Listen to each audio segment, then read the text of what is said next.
Ace Attorney Chronicles, great ones. Case 4, I believe. Ooh. Private Covenant. Good evening, good afternoon, good night, good morning. Hello.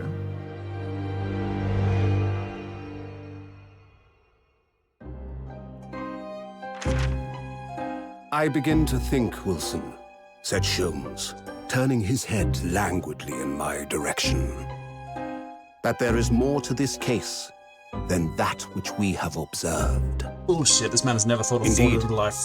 That there may be another part to this story that we are yet to discover. His eyes wandered, following the steam rising from his cup of herbal tea, leading him to the distant memory of that snowy evening. To the young lady collapsed on the pavement along Briar Road, and to the knife in her back. Lit in the soft glow of gas lamps, a most extraordinary scene had been set. And under the cover of a light fog, the curtain had risen silently on the insoluble mystery of our invisible killer.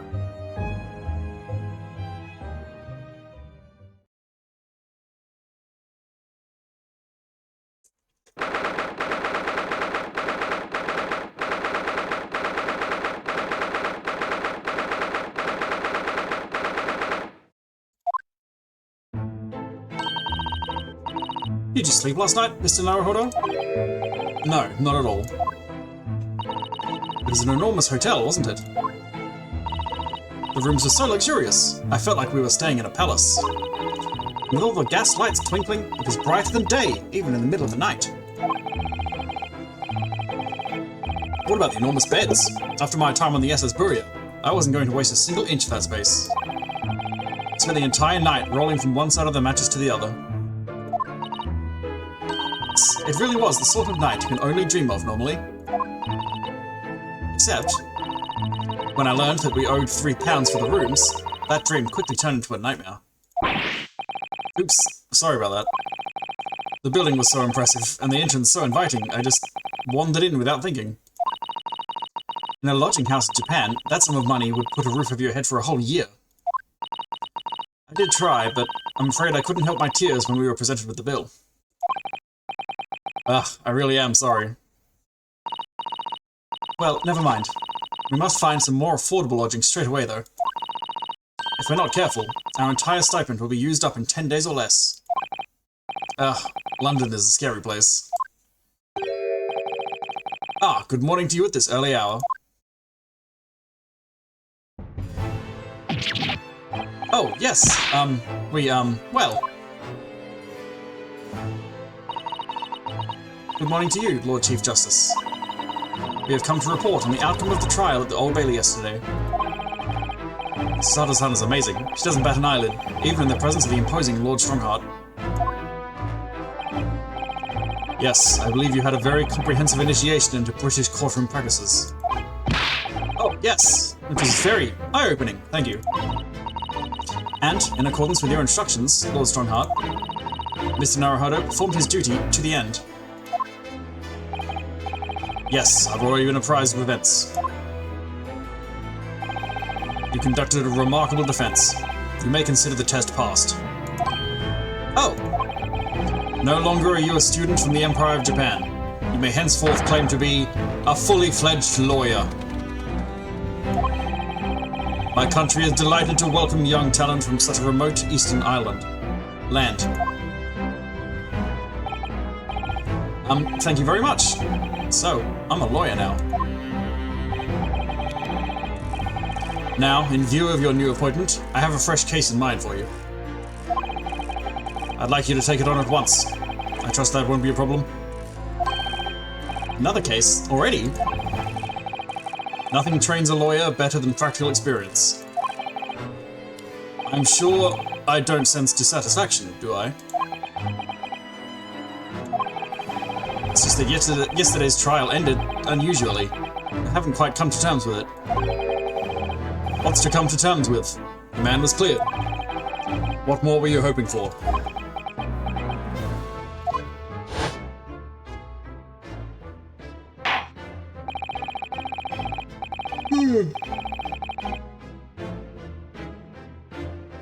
The culpability of the defendant has not, at the present time, been established by this court.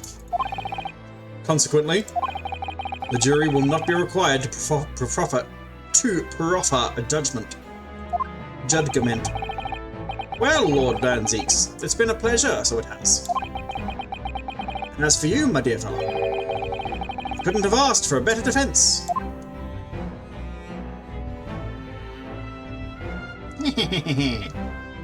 Ha ha ha ha ha! Wah ha ha ha ha!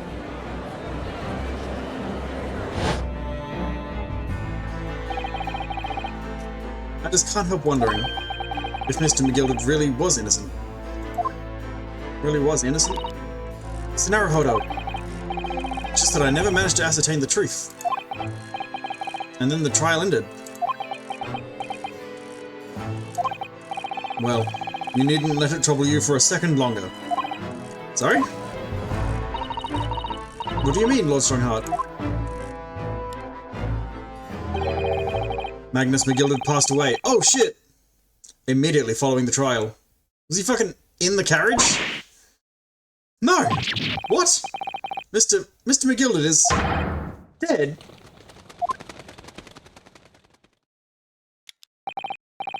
I have 19 minutes and 41 seconds until my next engagement. Time enough to talk.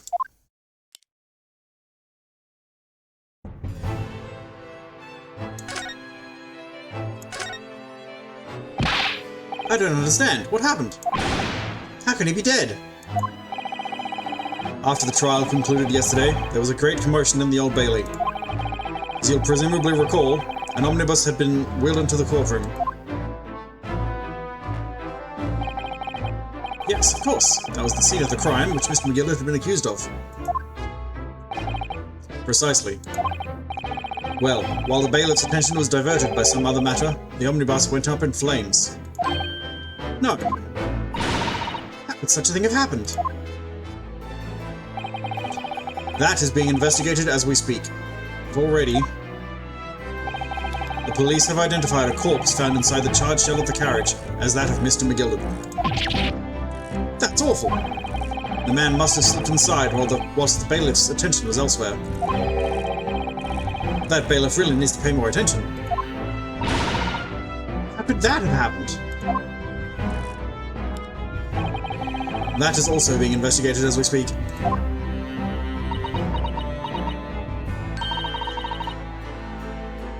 Thinking back now, immediately after the trial, Mr. McGilded did mention going back into the courtroom to look at the omnibus. Well, I must be making tracks now. It is time for the inspection. Sorry? What inspection? They're going to examine the omnibus again, so I'm told. I asked if I could be present for it myself.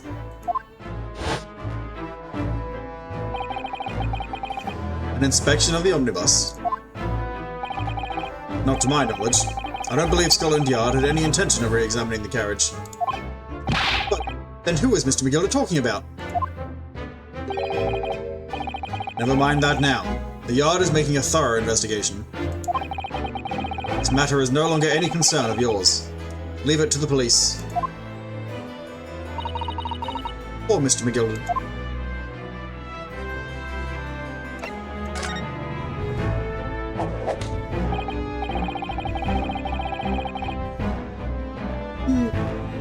So, how did you find your first taste of our country's Supreme Court? Oh, well, I don't know. I mean, it was... wow! Mr. Naruhodo means that the whole experience was steeped in the solemnity of Great Britain's long history. It's really a world apart from our own judicial system in Japan, which is only a few short decades old. Wow, Sada-san is such a way with words. But you seem to have a way of failing to find the right ones. The judicial system here is the most advanced in the world. Learn all you can. Most advanced in the world, is it? It was fortunate that your very first trial was a simple affair. Simple? That was simple? As I believe I mentioned yesterday morning, it was a trial you couldn't lose. don't mean to be contrary, Lord Strongheart, but the case was anything but simple.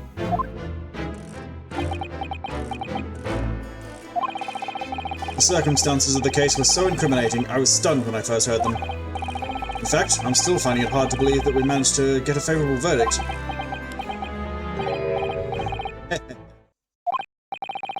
Is something funny? No, my apologies. However, the fact is that you did receive the not guilty verdict you set out to achieve. Ah, and that can only be attributed to exceptional talent. Wouldn't you agree? Well, I don't know about that.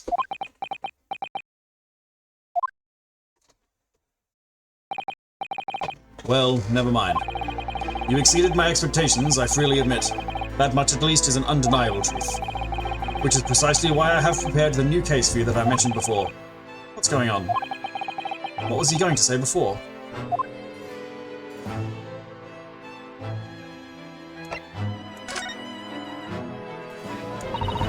Could you perhaps give us some more details about the new case you entered? That's a lot. Don't tell me, it's a murder and the trial starts in 10 minutes? Don't worry, it's nothing so alarming or quite so urgent as your last assignment. In fact, this case is completely different. Oh, I see. Did he just read my mind? Just to say, no one has died, as yet. So we're not investigating the Gilded. And the trial will not be today, there's plenty of something or other.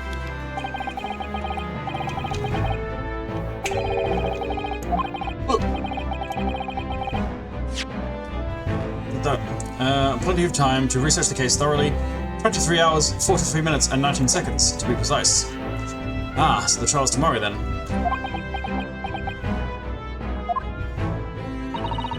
Is everything alright? Oh, yes. I'm just a little confused, that's all. Yesterday's trial was... well, it's left me wondering if I'm really cut out for being a lawyer.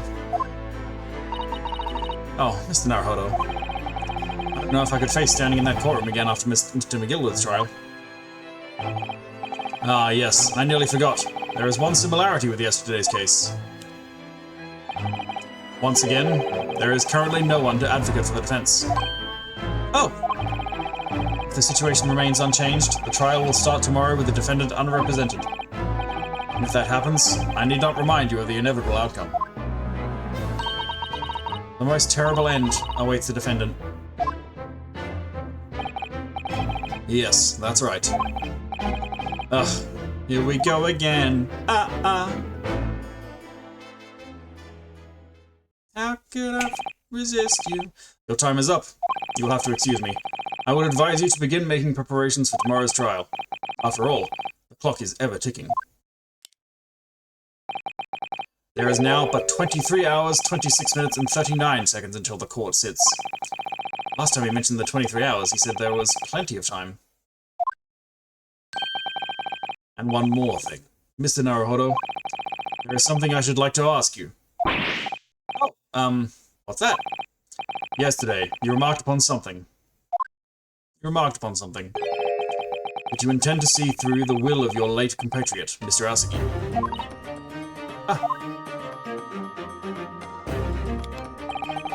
I would be interested to hear exactly what you mean by that. Inside 34 seconds. Oh, well, Kazuma always used to say, you see, that he wanted to learn how the greatest justice system in the world worked, so he could change ours in Japan. Now that he's gone, I'd like to work towards that myself. And there's another thing.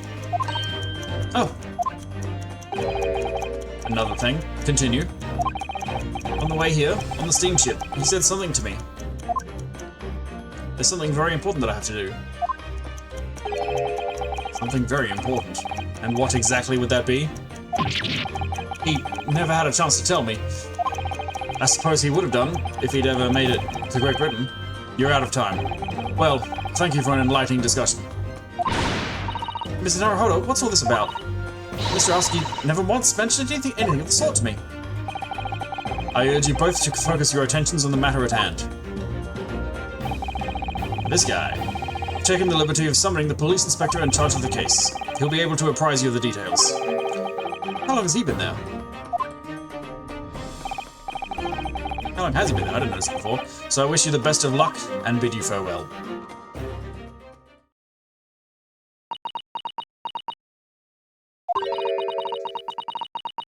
There's something very important that I have to do. Kazuma-sama, what did you mean? I wish I knew. But honestly, he never told me. Anyway, we'd better talk to the detective, don't you think? Yes, you're right. I hope I'm just imagining it, but I wouldn't say he looks pleased to see us at all. He brought his lunch.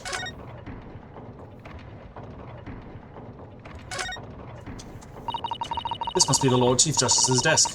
I believe it's made of marble. It looks more like an over-the-top tombstone that's toppled over to me. I think that's your fanciful imagination at work again, Miss Naruhodo. It feels like everything that's normally made of wood and paper at home. It's made of bricks and stone here. No, that's why this place feels so overbearing, I'm sure.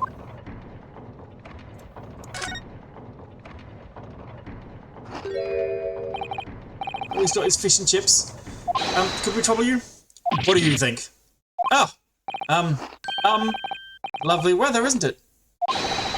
What's the weather got to do with anything? Ah! Listen to me, you young Japanese upstart. Some frippery about the weather doesn't get every English gent eaten out of your hand, you know. Oh, but Sasada-san told me it was foolproof. I'm a busy man. A very busy man. There's a crime scene to investigate, but I'm here having to give the likes of you a talking to. Oh, I'm ever so sorry. Can you imagine what the other officers there will be saying? Haven't seen Gregson anywhere, have you? No, he's choosing to be with the bigwigs these days. It's Gregson, and all because some bumpkin is here on a jaunt from a country he's never even heard of. Hear that ripping sound? That's my reputation of the yard going to tatters. There's no need to rip us apart as well. I don't believe we've been introduced. This is Mr. Yonosuke Naruhodo, a defense lawyer. Yeah? It's a pleasure to make your acquaintance. I'm Mr. Naruhodo's judicial assistant, Eh? It's lovely weather we're having today, isn't it?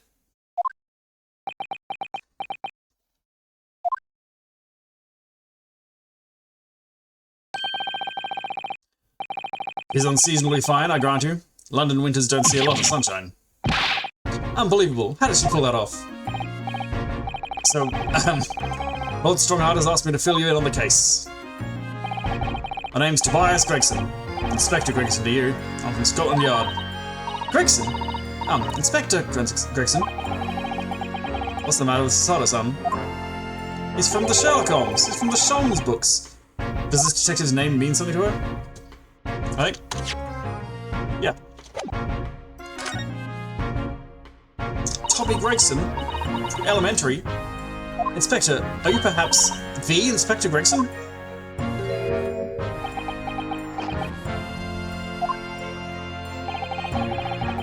You're acting like you know this man, Mr. Sato. He's a London detective. London detective. Oh, I do know him. Very well, in fact. Very well? Yes, he features prominently in the adventures of Sherlock Holmes. Oh, in that publication. What's it called again? Rants magazine?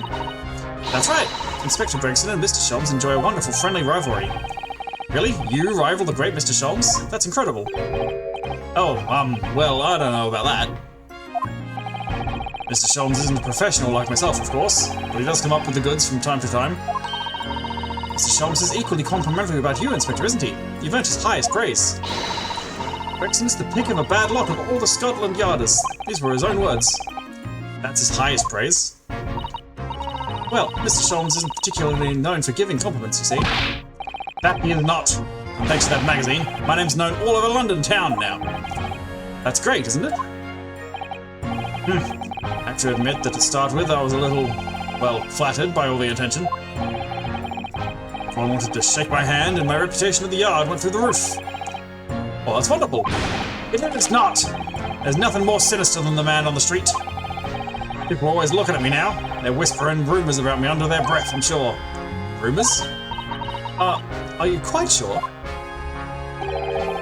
He's changed since he started appearing in those stories. The fame's gone to his head, stuff like that. Gosh, do you really think people are saying such mean-spirited things about you?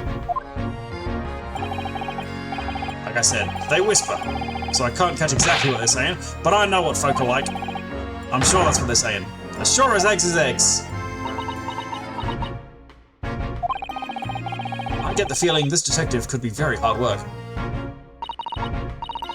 Oh dear. Perhaps a sudden rise to fame does change someone.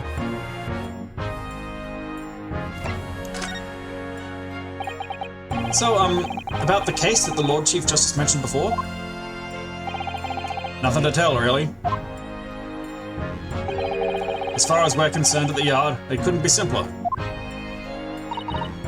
Oh dear, that probably means... But as far as we're concerned as lawyers, it couldn't be more complicated. Actually, you're wrong about that, but I have a nasty feeling you're right. A young woman was walking along the pavement on Briar Road when she was stabbed from behind. Fortunately, it wasn't fatal, but she's still laid up in hospital, unconscious. It's despicable! What sort of coward would attack the poor woman from behind? I suppose you would have finished whoever it was offered a Susato takedown, wouldn't you? That is neither here nor there, Mr. Naruhodo. Brace yourself, Yonosuke. You've angered her now. Anyway, after something of a whirlwind investigation, the criminal was arrested. He barely had time for a cup of tea after the incident took place, to be honest. So there must have been something left at the scene that led you directly to the culprit? Or perhaps a reliable witness who recognized the person in question? Let me stop you right there. You're wasting your time on this one. Sorry? There's nothing you can do. There's no way to help the bloke now. Why ever not? Simple. Prosecutor that's been assigned to the trial tomorrow is Lord Baroque Van Zeeks. Hell yeah! Van Zeeks again. No! Sounds like you've heard of him then. Oh yes, we are very familiar with Lord Van Zeeks. Believed to be the harbinger of death itself. The Reaper of the Bailey.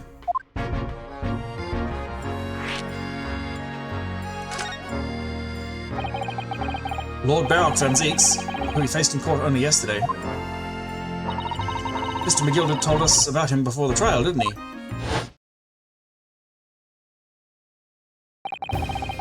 When Van Zeeks stands for the prosecution, they call the accused his sacrificial lambs. And in every single trial in which he's been the prosecutor, the accused has been damned. Except for the last one. This Reaper of the Bailey nickname. Suppose he's earned that because every defendant he advocates against is found guilty. Is that it?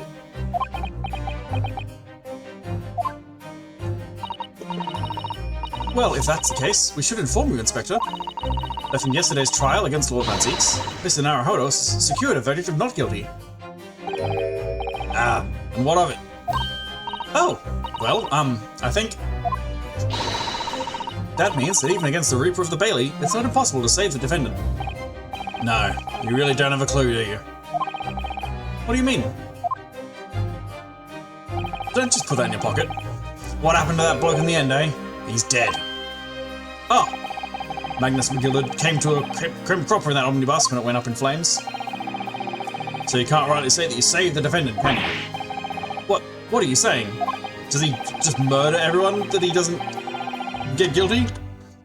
Look, if Van Zeeks could get the dirt to stick on everyone, he'd be a miracle worker. But that's not how it goes. He doesn't work miracles, he works magic. Black magic. A good long think about that if I were you.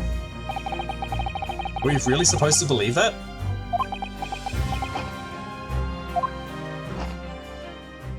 I could go for some fish and chips. Should have had dinner first. Right, well, I've filled you in as requested, and I'm very nearly out of chips. So I'll be headed back to the crime scene now. We're still carrying out a few investigations there. It was Briar Road, you said, didn't you? Where the incident took place? That's correct, ma'am. If you head over to the holding cells, you can meet the criminal himself. You've branded him a criminal already? He's as good as. Shaking like a leaf in his cell he is. It'll give you a chuckle, if nothing else. He's inmate 53. Speak to the jailer and he'll show you the way. Inmate 53. Thank you.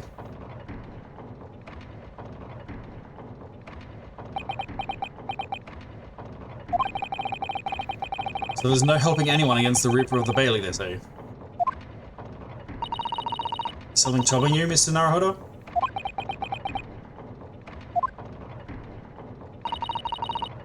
Tell the truth, when I recall the trial yesterday, I can't stop myself from shaking.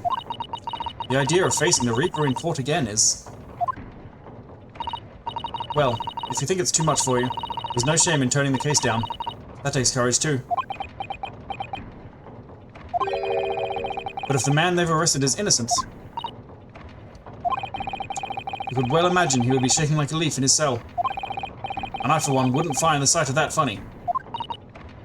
So, if I'm honest, I'm still reeling from the shock of yesterday's events myself. And I'm really not sure if I'll be able to help this man, whoever he is. But I'd like to try, so I think I'm going to make some inquiries. Will you help? Inquiries. Did you really think you had to ask? After all, I'm your judicial assistant.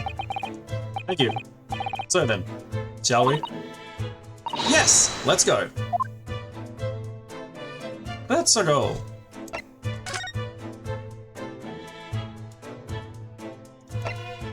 Probably prison first, right? You gotta go meet your defendant, meet your client.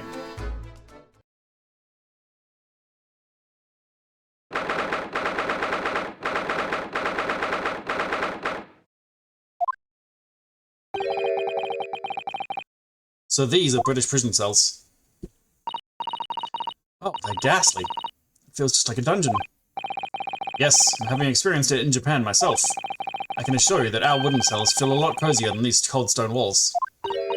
Oh, don't, Mr. Naruhodo. You're making it seem worse. Apparently, our client is in this cell here. But it's so dark at the back there, I can't make him out. I wonder what he's like.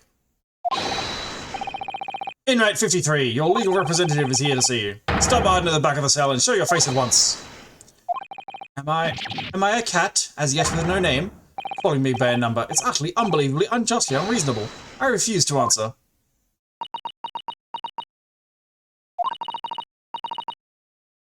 Mr. Naruhodo, what? What do you think is going on here? I have no idea, but I wasn't just hearing things, was I? Is it? Yeah, it's our guy. That tirade of complaints was in Japanese. It's not our guy, it's not the detective we sailed with. It's some new guy. Excuse me, but... Shh, quiet. They're all around, hiding. I know they are. They're watching, listening. Even now, I can sense it.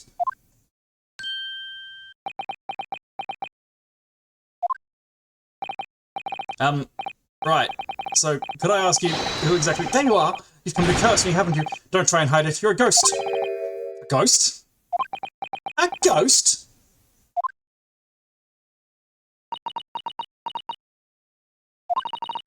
We mean you no harm, prisoner-san. Are you... Japanese, by any chance?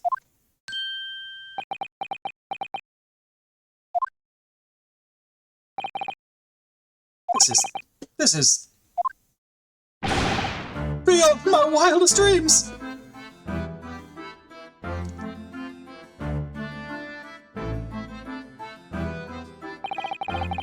Forgive me for that outburst before. I'm so sorry. Oh, it's fine. We were just a little surprised, that's all. Imagine it! It's been 12 long months since I left my hometown, and here I am, in a frightful fix in a foreign land! So hearing the sweet, sentimental tones of a compatriot's voice here in this damp, dark hellhole was a most monumentally moving moment! What a guy. Who could have guessed that his new client, Lord Strongheart, assigned to us, would turn out to be a fellow Japanese? Ah, what compassion my fellow countrymen show. To dispatch a first-class lawyer all the way from Japan to defend a mere foreign student. Noble, nurturing, never-failing Nippon! A first-class lawyer? Oh dear, I think there's been something of a misunderstanding here. I wonder, would you be so kind as to tell us what's happened? Why you've been detained as a suspect, for example? Yes, yes, I can, I will! Shan't stay sullen and silent! I'm not quite sure I understand what he means, but he seems happy. Yes, he does. I just hope he actually has a good reason to be. Thank you for your cooperation. I'm a lawyer, as you said. My name is Yonosuke Naruhodo. And I am Naruhodo-san's judicial assistant, Sasato Mikotoba. I am a visiting student sent here by our government. Notably, notoriously named Natsume! Sasuke Natsume. What's up, Natsume-san? Sasuke Natsume-san? What an unusual name. Call me Sasuke, please. I'm a poet, you see, a writer of haiku. It's something of a nom de plume. A nom de plume? Do you mean an alias? That's right, Naruhodo-san. No! Don't be so prosaic. It's much more refined than that. And haiku? That really reminds me of home. Did I hear you say that you were a visiting student sent over here by the government? Yes, that's right. A year ago, I was told to go and study English. First I had to suffer that misery, and now this. It's beyond the pale. Suffer that misery? Did you not want to study here?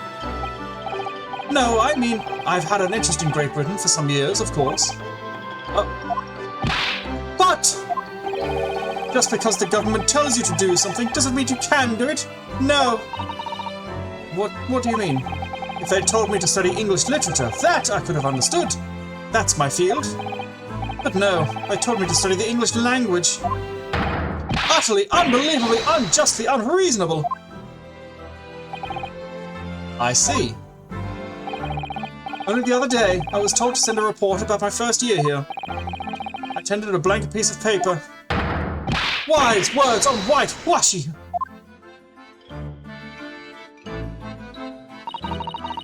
You must be a man of great standing. Oh, yes! So I'm often told. And often like to be told, it seems.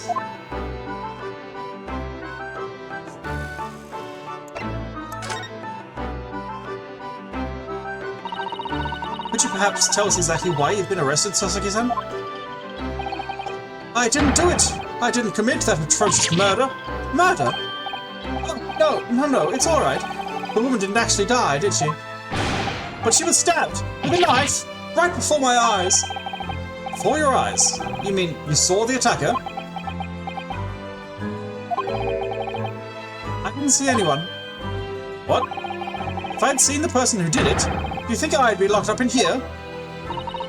Oh dear, it seems this case is becoming rather complicated. Why me? Why me? Why did that silly woman have to be stabbed in front of me? It's the curse! The curse of London. It's incredibly, inexcusably, irritatingly inconvenient. So Sasuke-san was there at the scene, but he didn't see the attacker. It's vital that we find out more about the case.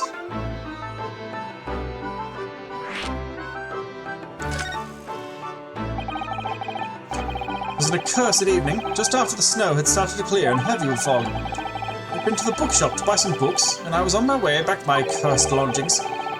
Sure the bookshop wasn't accursed too? As I was walking along that accursed pavement, I could make out the sole silhouette of another ahead of me. A woman, wearing a green overcoat she was, and just as I went to overtake her, she suddenly let out a little scream and collapsed into the cold hard slabs of stone at my feet. How terrible. I called out to the woman, but she didn't move. It was like a ghostly, ghoulish, grim graveyard. Slight exaggeration there, perhaps? I was terrified. I had to get away from there. So I ran, as fast as my legs would carry me back to my accursed lodgings. That's not good. They'll say it was shameful, I know, to run away like that. Tell me, Sasaki-san, was the victim an acquaintance of yours? Don't be ridiculous! You think I know any of these fair-haired English? And a young woman at that? I'm diffident, shy, timid, unsure. I can't talk to people. I see. A young woman, unknown to Sasuke-san. And at the time it happened, who else did you see nearby? Did anybody pass you? Regrettably, apart from myself and the woman, I didn't see a soul.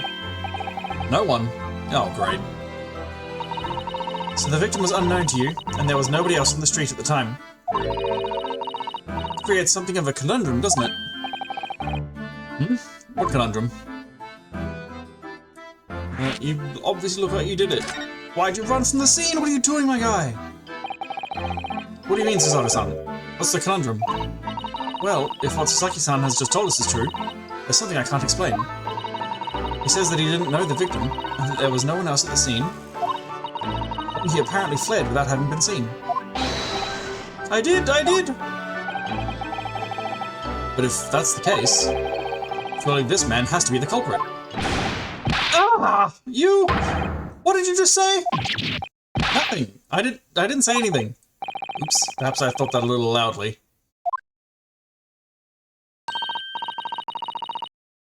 Actually, that's not what was troubling me. What I was thinking was, how did Sasaki-san actually come to be arrested? He didn't touch the victim, and there was nobody at the scene to see him. Meowdy lass. Well, so how did the police ever discover that he was there in the first place? Oh, yes, she's right.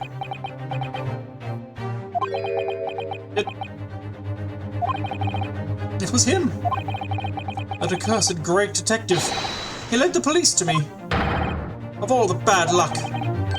Cursed great detective? Could it be? I shall never forget that man's name as long as I live.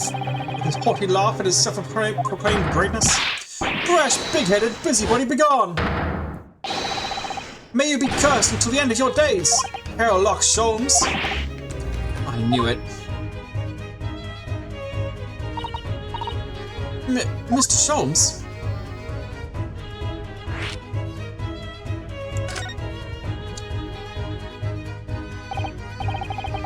Well, I didn't expect to hear that name from this man's lips, that's for sure. It was the morning after that nightmare had unfolded on the pavement before me. I was gnawing on a sliver of hard cheese when some men suddenly burst in through the door. They started shouting at me. This is the police, put the weapon down. Yes, it was a thin sliver, and yes, it was hard, but I wasn't eating a weapon. Disgusting dietary discrimination devils. You clearly had a trying morning yesterday. And there he was, in the middle of all the policemen, grinning like a Cheshire cat. That Sherlock Sholmes. It's actually just Sherlock Sholmes. He's English. I've since found out that he's a famous detective, and famous his name in detection circles. Yes, the great detective is really very well known. And his overly sharp mind managed to deduce my whereabouts, apparently. He thinks I'm the knife-wielding madman. Me, this weak, stupid kidnapper man. I wonder what great deduction process led him to the conclusion this time. Do you mean to say that Mr. Sholmes' deduction was the only reason the police arrested you? That would be really most unreasonable. Well, the thing is, I was thrown into a panic when they barged their way in. Of course you were. That's only natural. I was terrified and trembling, and they kept throwing question after question at me. It's in impossible English. Fiendish, foreign, flim-flammery. Well, we are in England. You can't really blame them for questioning you in English. Good point, but my mind went blank. I knew I had to answer, but I didn't know what to say. So I just kept repeating things like, yes, I do, and I'm fine. The next thing I knew, I was in manacles, and before I knew it, I was thrown in here. Dear, I'm afraid that's hardly surprising. I'm fine? He's not fine now.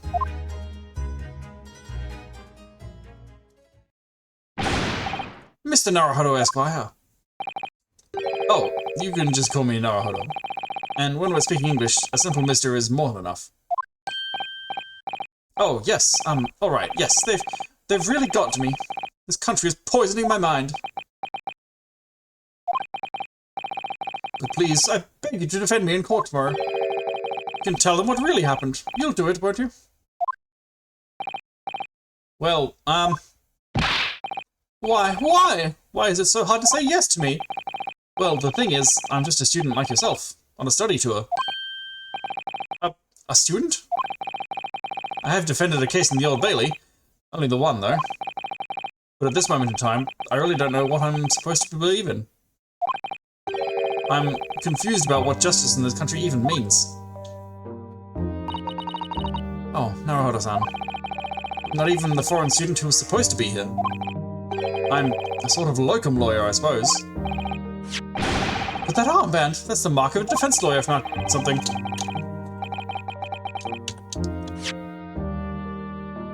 Oh, great Empire. It's a keepsake from the man who should have been here. He was my best friend.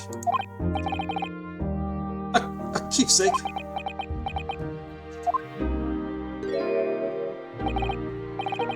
I know exactly what they're saying about me. Oh, who do you mean? The lawyers, or the British defense lawyers. They won't defend me. Goodness, why do you say that? For the same reason as you noted before. When it happened, it was only the victim and myself around, and I ran away from the scene of the crime. I'm not a fool. I know it looks as though I must be the culprit. It must be very hard for you, Sasaki-san. And anyway, I'm a student from overseas.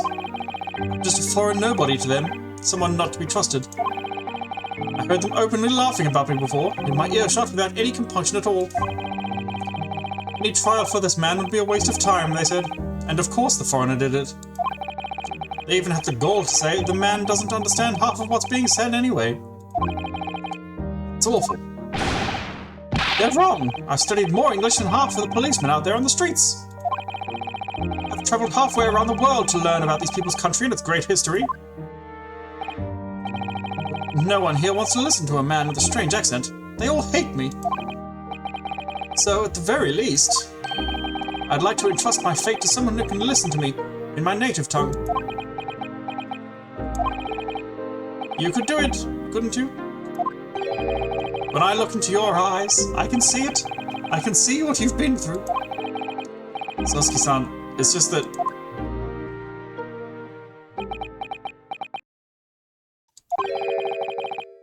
Give me a little time, please.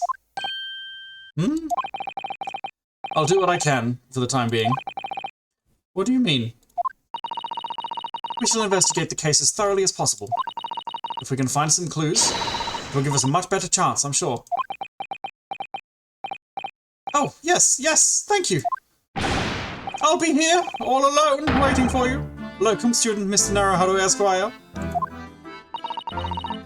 We should be going then, Miss Naruhodo-san. We have a case to prepare for.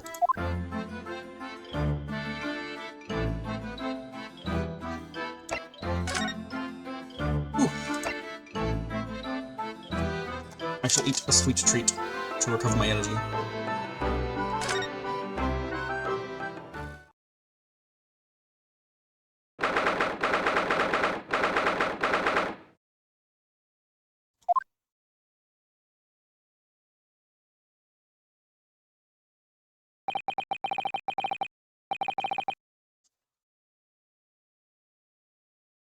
So this is where it happened. Briar Road. Look, Mr. Naruhodo. Look at that regulation metal helmet. It's unmistakable. The men of Scotland Yard are here. They're investigating as we speak. That is their job, you know. But Mr. Naruhodo, to see one with my very own eyes. They're often depicted in the adventures of Sherlock Holmes, but I never dreamt I'd come this close. A real Bobby's helmet. What? The helmet? Of course. I have to try one on one day. Well, I hope your hatty dreams come true.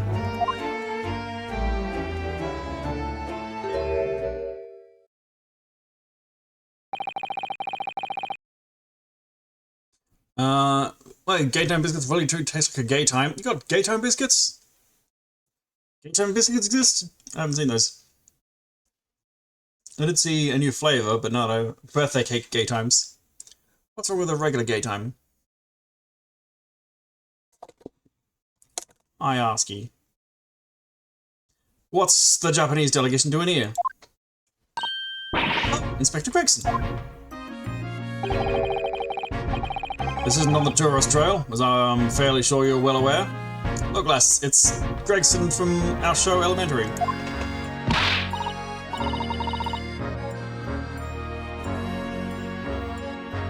Captain Tommy. Yes, of course, we're here to investigate. So you've been to the Holden cells then? What do you make of the criminal? He's not a criminal as you put it, Inspector. He's a suspect. We'll see about that. You Japanese like to stick together, I suppose. Well, do what you will. Doesn't bother me. Votes in court tomorrow, whatever happens. And the verdict's a foregone conclusion. Ugh, a stone-cold air of rejection. Take heart. London at this time of year is full of stone-cold air. That makes it worse somehow.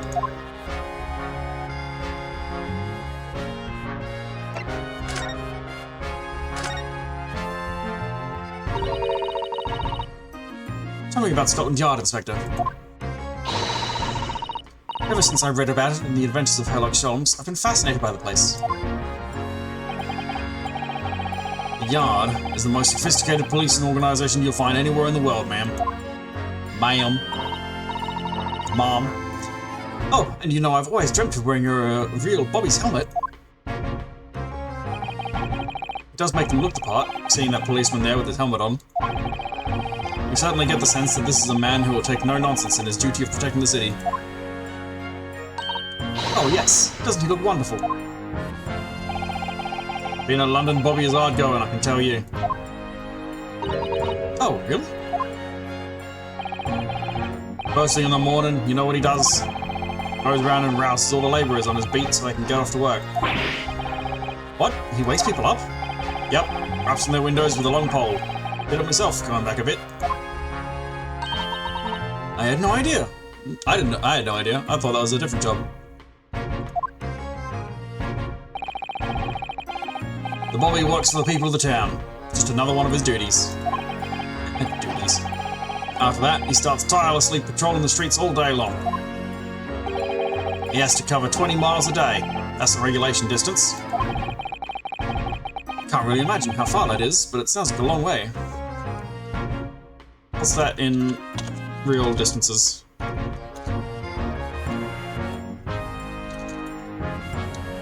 32 kilometers. That's pretty far. That's like a ridiculous long way to walk a beat. How long's the shift? Jesus. Let me see. Oh. Okay, I thought it was going to give me the kilometers. 20 miles, that's approximately the distance from Tokyo to Yokohama. On foot? That's definitely taking things a step too far. 10,000 steps too far. When it gets dark, of course, he has the important job of lighting all the gas street lamps. Oh my. And I suppose in between all of those duties, Bobbies are expected to investigate cases as well? And chase after criminals trying to evade the law. I'm not sure you could call it in between exactly. More alongside. But yes. You're expected to handle those jobs as well. We do have men keeling over from time to time, I admit. I expect so. I'd always dreamt of wearing one of those helmets, as I said. But it's with a heavy heart. I shall have to relinquish that dream to you, Mr. Naruhodo. Your heavy heart will be my heavy head if you do.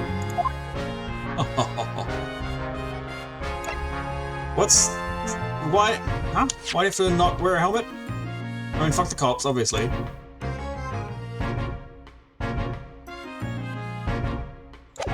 Whatever.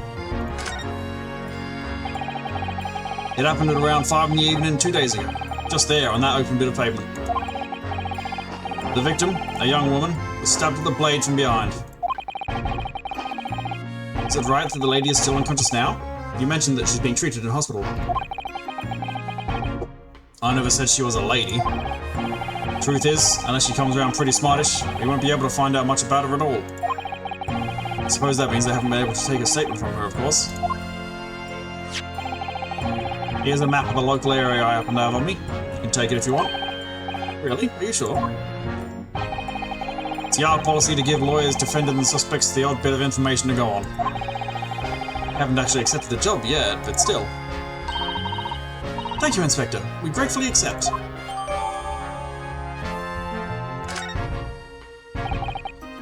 Anyway.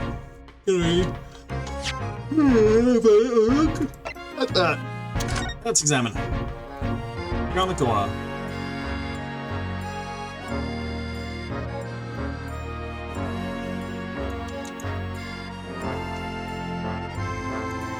Meerschaum Street, Briar Road, and Calabash Road. Anyway, as far as we know, there was no one else on the scene other than the victim and your fellow countrymen. So who did it, do you think? Not much of a head scratcher, is it? Well, I know Mr. Natsume is also claiming not to have seen anyone else around, but just because he didn't see anyone doesn't mean we can be sure that nobody else was present. I'm sorry to have to tell you, but we most certainly can be sure. How? Of course, ma'am.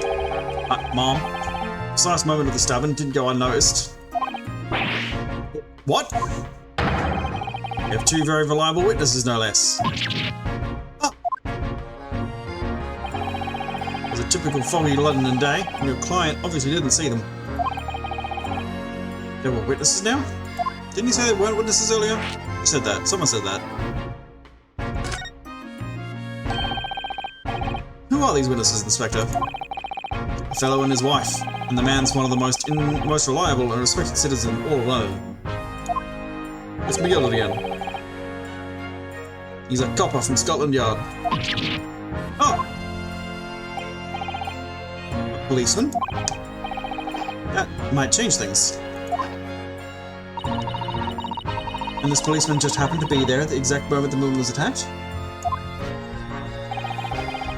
Nothing peculiar about that, ma'am. Part and parcel of being a wobby. Catching and banging the act and all that. Do you think it might be possible for us to ask that policeman a few questions?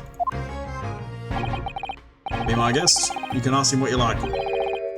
In court tomorrow. Oh. I have no doubt he'll be summoned as a witness. So that'll give you something to look forward to. That's that then. He's got no intention of letting us meet the man beforehand, it seems. Policeman witnessed the incident. As your judicial assistant, I must warn you that this could make our job very difficult indeed. Yes, as a non-judicial assistant, I could have warned me of that too. Oh, yes, one more thing, Inspector. What? The person who led you to the suspect. I hear that was Mr. Sherlock Holmes. What are you bringing him up for? Is that something I said? The colour has drained from his cheeks.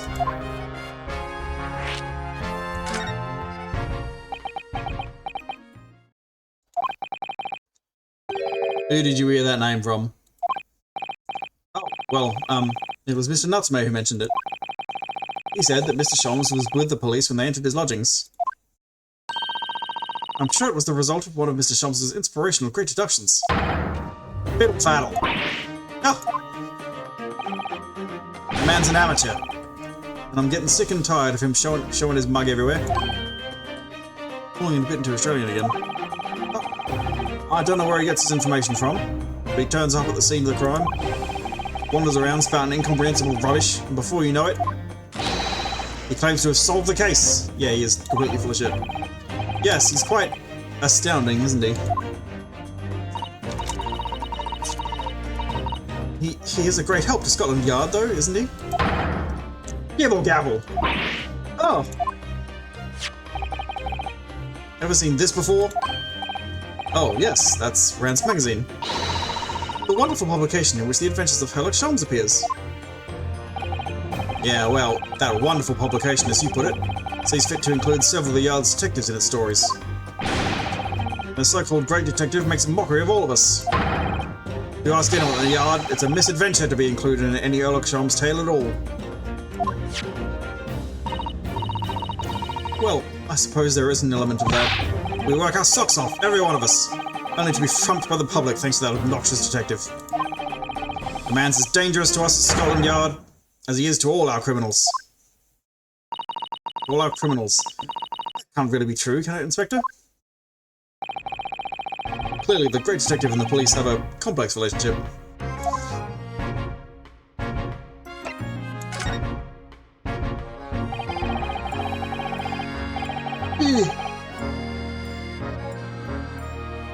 About the trial tomorrow. That twitchy Japanese bloke goes on trial tomorrow. Are you going to defend him or not? Well,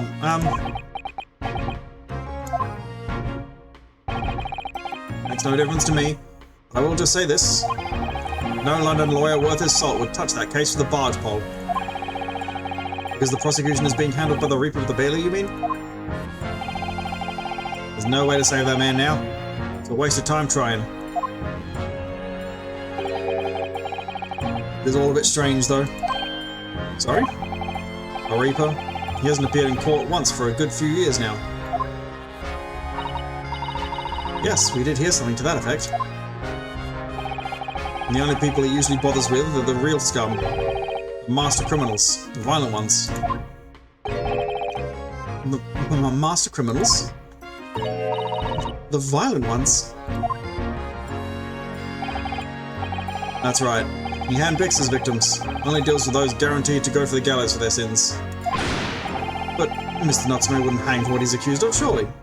That's just my point, Sunshine. Yes. The young woman was stabbed, but it didn't kill her. Wouldn't even say the intent was there. Munch, munch, munch. So this isn't the sort of case I'd be expecting the Reaper to want to sink his teeth into, for want of a better phrase. Well, it's not exactly a minor infraction, is it? No, there's got to be more to it. For some reason he's taken an interest. Really? What sort of reason, Inspector? You think I can tell what's going on inside the head of that Lord of Darkness? You'll have to ask him yourself at tomorrow's trial. Are we really going to have to face the Reaper again? The Lord of Darkness, as he put it?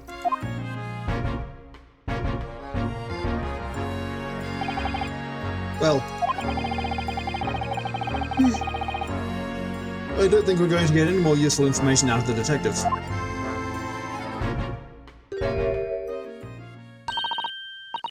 Mr. Naruhodo, can I make a suggestion? Oh, yes. What is it? Well, it seems to me we must speak with him about this. Him, do you mean? Mr. Sholmes? Yes, Mr. Sherlock Sholmes, exactly. Look at those shining eyes. You can't wait, can you? Well, Mr. Natsume did blame Mr. Sholmes for all this, didn't he? Yes, he did. He really did. Which makes him an involved party in the case. Are you just going to ignore that? I hope not. I assure you, it's not simply my selfish desire to meet Mr. Sholmes again. The trouble is, we have no idea of the man's address, even. It's Baker Street. 221B. How do you know that? It's in the stories, of course. 221B Baker Street, the most famous address in the world. Oh, I see. Well, there's nothing to stop us from going, I suppose. We'd better try to find our way there before Sato-san gets any more excited and unpredictable. Hurrah! I'll summon a carriage! So, we're to have a reunion already, with the great detective, Mr. Sherlock Sholmes. Actually, could we examine the scene? Yes, we can. Got Frosty over here. Hee hee! What a delightful snowman! I didn't realize the English had a tradition of making snowmen as well. It looks a little creepy though. Oh, it has a scarf, look! You'd need one if you were out in this freezing cold all the time. Wish I had one. I'm afraid our budget is somewhat frozen at the moment too, but certainly can't afford a scarf. Surely the snowman here wouldn't miss hits. The person who made the snowman certainly would. Yes, I know, you're right. Anyway, even if I borrowed it, it wouldn't do much to warm my neck, would it? It's covered in snow.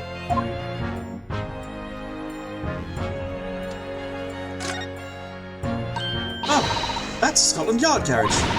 They use vehicles like that to rush to crime scenes and cut away criminals. You're very well informed, aren't you? It's long been a dream of mine to ride one of those through the streets of London. Well, just pick up a stone and throw it through one of the windows then. That would mean being arrested in order to ride it. Wouldn't it? Still, if it's the only way, Help me find a good stone. No, I wasn't serious. It's good. Horse. Can't click horse. I can click horse, it'll just be the same style again. The bobbies. Bobby time. That's one of the officers from Scotland Yard. The police are making sure the crime scene is undisturbed. I have a feeling that if we wander too close, we'll be clapped in irons. That's a bit extreme. I think perhaps you're being a little overcautious. We've done nothing wrong, so we have no cause for concern. Oh no, I'm not getting caught out again. Twice is enough. Twice I found myself in handcuffs despite not knowing a thing about what was going on. Yes, you've had some dreadful experiences. I'm sure it's that wide-eyed look of panic you're so prone to. It does you no favours at all. Ah. They're both the same one, so ooh. Crime. This patch of pavement must be where the incident occurred. Yes, it's a very wide open space, isn't it? That's true. I can't see anywhere an attacker could have been hiding. Inside the snowman. Oi, what are you foreigners doing here? Ah. We just investigating the scene, officer. Inspiring that mustache fella from Japan, are you? Inspiring? Come here to destroy evidence, have you? Get out of here before I give you an hiding. Go on. He shoot us away like rats. Yes, we should give him a wide berth, I think. What a disappointing experience.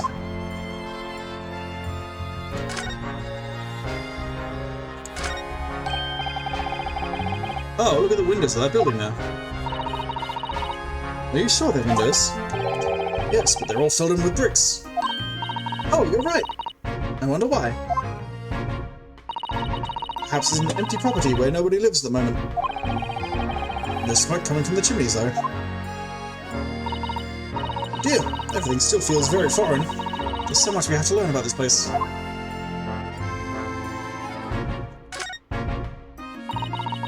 That's a rather typical old brick building, isn't it? I'm sure it has a long and interesting history.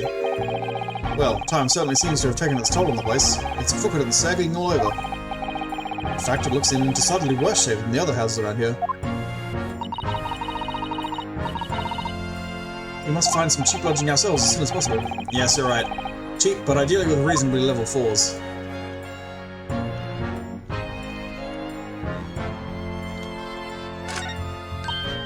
Oh, a British bicycle, look! Although the wheel is so misshapen, I'm sure it couldn't possibly be ridden anymore. Someone must have been doing some breakneck cycling. It seems bicycles have become extremely popular in London recently. There's even a movement to change women's dresses to allow them to ride them as well. Bicycle fad won't last. I don't see why anyone would want to ride something like that. Goodness, do you dislike bicycles? No, not at all. I mean, it's not like I dislike them exactly. It's just that any occupation that involves taking both your feet off firm ground seems reckless. If you'd ever tried walking on stilts and fallen into a river, I know you'd agree with me. We'll have to hire a bicycle sometime. You can sit behind me while I ride you around.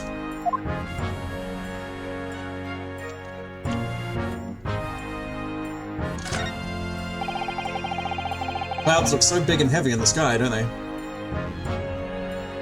Someone tried to make the front wheel the same size as the back wheel. The bike should be.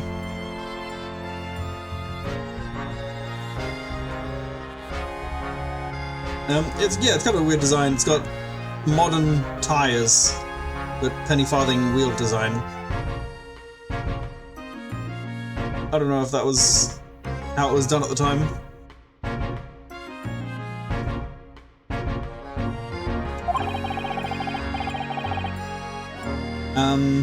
Okay, so what happened is someone was riding their bike really fast down the street and they hit a carriage or something. They hit something and went flying, and the knife that was in their pocket flew out and struck the lady, the victim, and they landed in the snowman and they're still in it. What year is it? 1900s pre-war, I think. 1900 something. IIRC. I don't think there's any way of looking at that information lying around.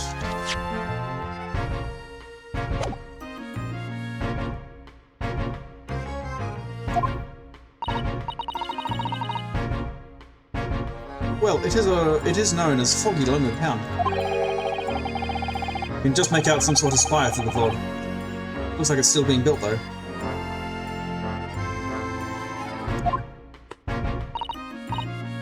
Ah, yes! That must be the Crystal Tower, being built for the Great Exhibition that's to open in 6 months' time.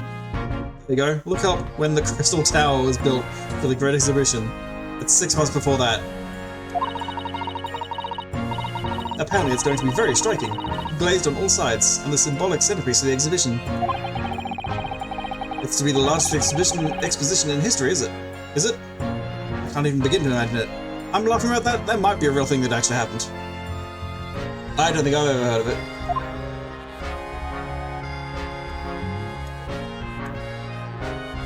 Oh, like, haha joke. Look up the fictional event. Because for all I know, it actually was a real event that happened.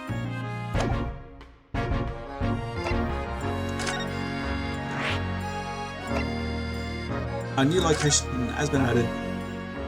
Shoms and Sweet. Sweet like life of Watson and Shoms.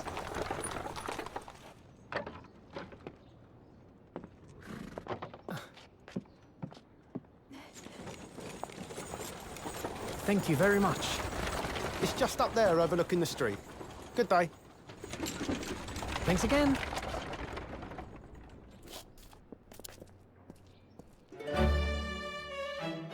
This is it. The residence of Mr. Herlock Showers.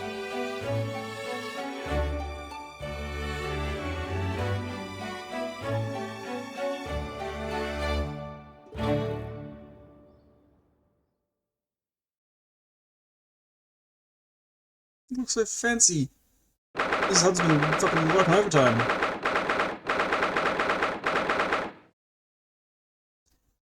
I love the clown shoe.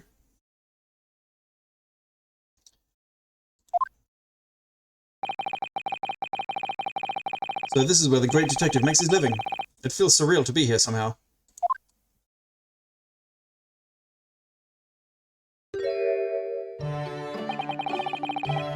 Is it as described in the stories, Mrs. Sato? Sasato-san? Many famous cases have been solved here in this very room. Oh, I suppose they must have been, yes. I've never read the stories, so it's hard to get quite as excited about it as she seems to be. The detective chases the villain relentlessly as he disappears into the fog down an unlit London street. Oh, the thrill of it! The romanticism! How do you feel your heart thumping in your chest? Can't you, Mr. Naruhodo? Oh, I suppose I can, yes. So if you don't mind, I'll just stand here and soak up the atmosphere for a while longer. Please, don't mind me. Ah, he's obsessed.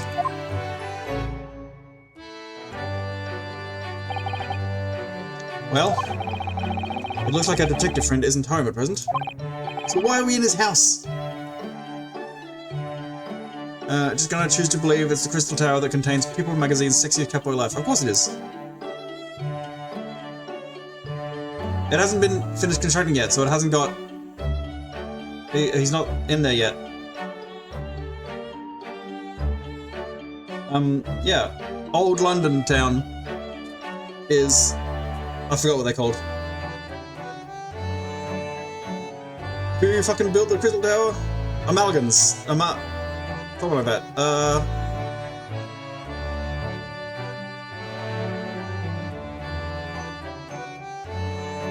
Something Tombstones. Allegan. Yeah, Allegan. Allegans was just Britain. It was just... And they're building the Crystal Tower to suck up the space magic? What was it? Crystal Tower sucks up the primal juice, maybe. It's been a while. Oh, do we have a visitor? Fucking who? Don't be Hudson. Hello, is it a big new case for Mr. Sholmes?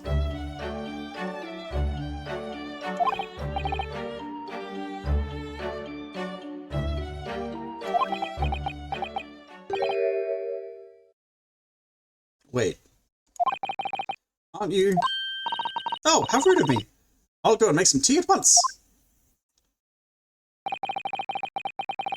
I'm sure it's the same girl.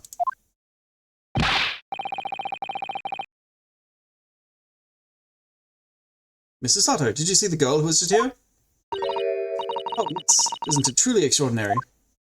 To think that the King of Bohemia came to this very room to ask Mr. Sholmes to take on his case. I should watch that one. That one has been recommended to me as being pretty good.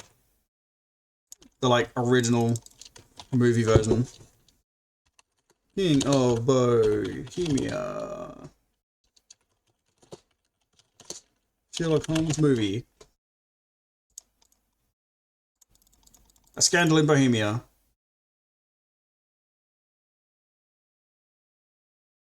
Oh, it's a silent film.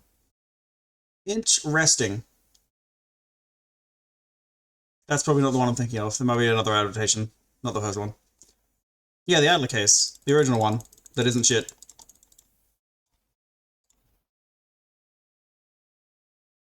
Fuck BBC. To think that the King of Bohemia came to this very room to ask Mr. Sholmes to take on his case. The King of Bohemia? Bohemia. From the Rhapsody. King Wilhelm Gottfried Sigismund von Ormstein, of course. That's a pretty good name. Sorry, I'm drawing a blank. Forget the adventures of Sherlock Holmes for a moment and look over there. There's a child. Whose sassy child is this? The tea's brewed, and I have a freshly baked cake as well. How fucking hide can I go for this? Oh, it's you. I knew it. Susato-san recognizes her too.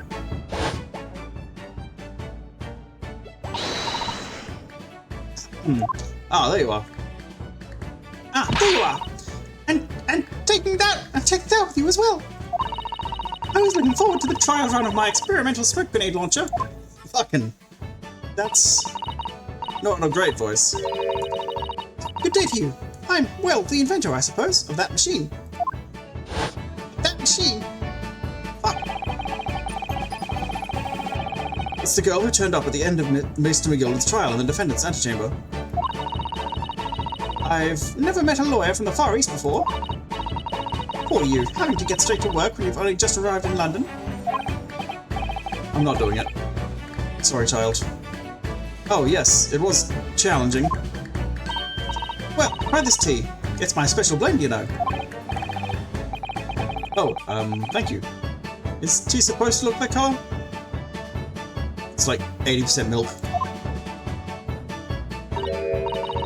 Oh my, what a fragrant yet mellow flavor. Hooray, it's a winner! I tried blending different leaves designed to alleviate fatigue, you see. You must be exhausted after your long voyage here, and yet you have another ticklish trial tomorrow.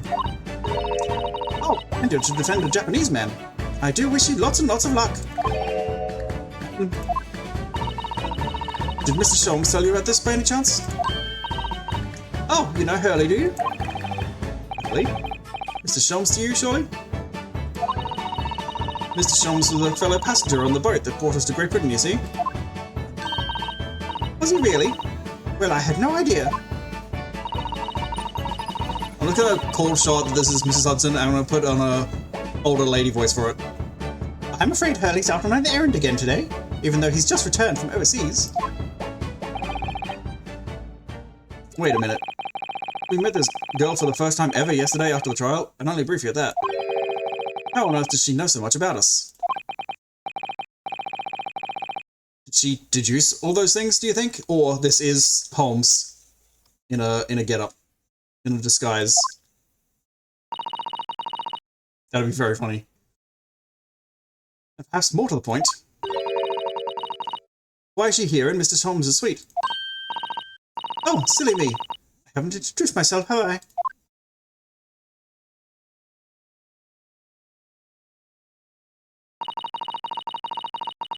Iris. Iris Wilson.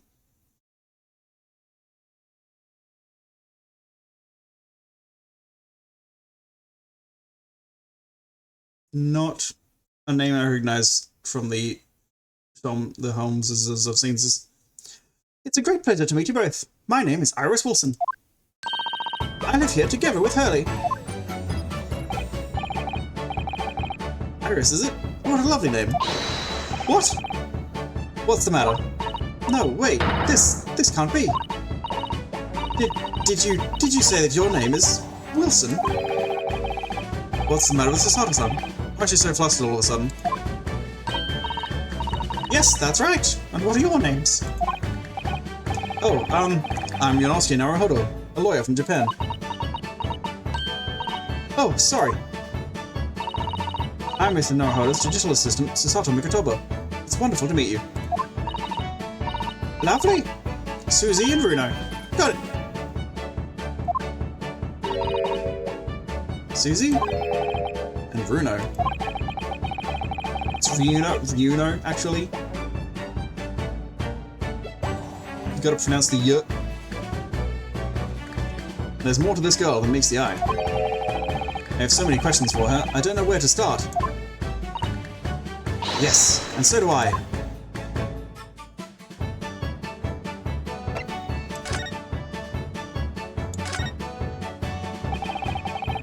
It was you that we ran into yesterday, wasn't it? At the Old Bailey. Yes, that's right. You were ever so helpful. Thank you so much. No, not at all. I'm so sorry we couldn't have been more welcoming. Though, at the time, we did have a rather large gun pointed at us. That's the one. Like this. Ah, thinking back now, you left with Mr. Strahd in tow, didn't you? You left with Mr. Strahd... Fuck me running. You left with Miss Lestrade in tow, didn't you? That awkward witness, Gina Lestrade. Oh, Ginny? Yes, she's a professional pickpocket. So we found out. It was very naughty of her to pinch my invention like that. Are you referring to that trial-disrupting gun-like contraption? Exactly. So I followed her, you see, to get her back. Perhaps I should think about fitting a self-destruct mechanism in my inventions. This girl is dangerous.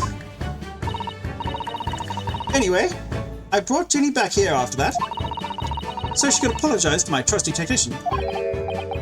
Sorry, your technician? Hurley, of course, silly. Hurley? Iris is reused from another Ace Attorney game? I don't remember an Iris in the first one, I think.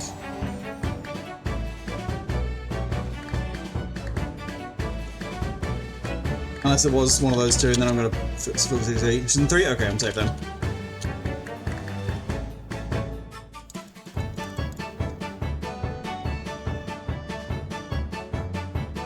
Ah, Shrine Maiden at Hazakura Temple.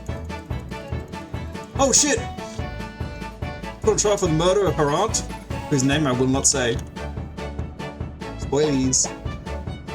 Hurley? Yes, Herlock. Herlock Sholmes. We live here together. I had no idea the great detective had such an interesting young daughter. Daughter? Not likely. What? I wouldn't call him Hurley if he was my father, would I? Well then, what is your relationship with Mr. Sholmes? Well, I expect you found out that lodgings of any kind in London are very expensive. So the solution is to share the cost with a partner, a roommate. Your roommates? Oh my god, they were roommates. I hope you don't mind me asking, Iris, but how old are you? 10 at last this year. Well, what of your mother and father? Oh no, they're not around. Oh, I see. I wonder what the story is there. Not Hudson, then.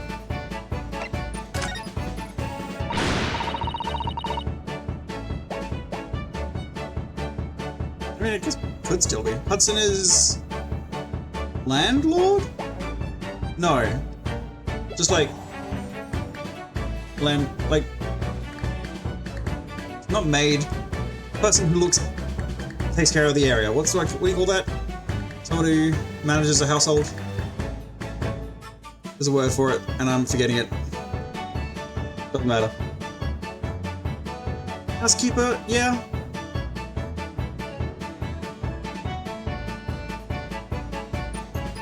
That probably is what she actually is in the stories. I'm thinking of something more managerial. I can't pull it. It's fine. I'll shout it out in half an hour when it comes to me.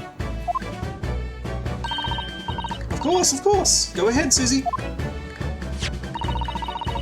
I'm a very great fan of the adventures of Sherlock Holmes, and... oh, you have a copy of Rance magazine? Yes, I read every issue. It's delivered all the way to Japan on a ship. Oh, this is so exciting. My stories are being read on the other side of the world. Wait, this is the fucking... Watson analog?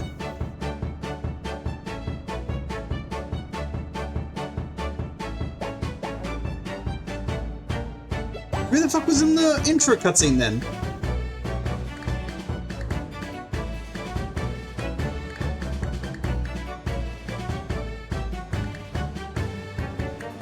How is it supposed to be?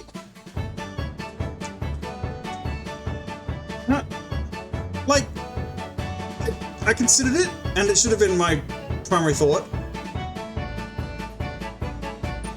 And also that was directly brought up in Case 2, that Wilson is his Watson. And I just forgot about it until now. But... I don't like it.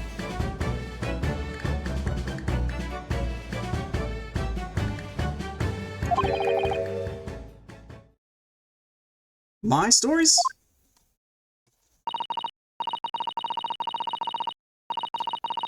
That's right. Hurley is always solving such amazing cases, you see, and he tells me all about them.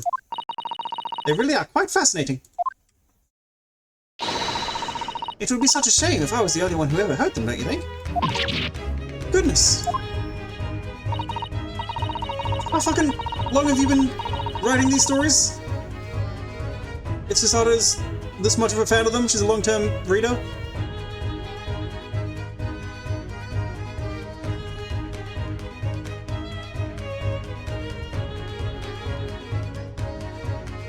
I love the child labourers here in England, here in Great Britain. Last night, he was telling me all about a new case he just solved on a steamship travelling from a faraway land. So I was just in the middle of typing up the manuscript for the next issue before you came. You convinced she's actually an immortal fae being? Yeah, probably. Yeah, she's a vampire or some shit. So you were the author? Yes, I'll let you in on a secret if you like. I'm going to call this latest adventure The Speckled Band. Speckled Band? That's certainly very familiar. Of course, I always change one or two details in the stories, here and there. This time, I had the idea of making a venomous snake be the cause of all the trouble. Oh, that was Mr. Sholmes' first thought as well, actually.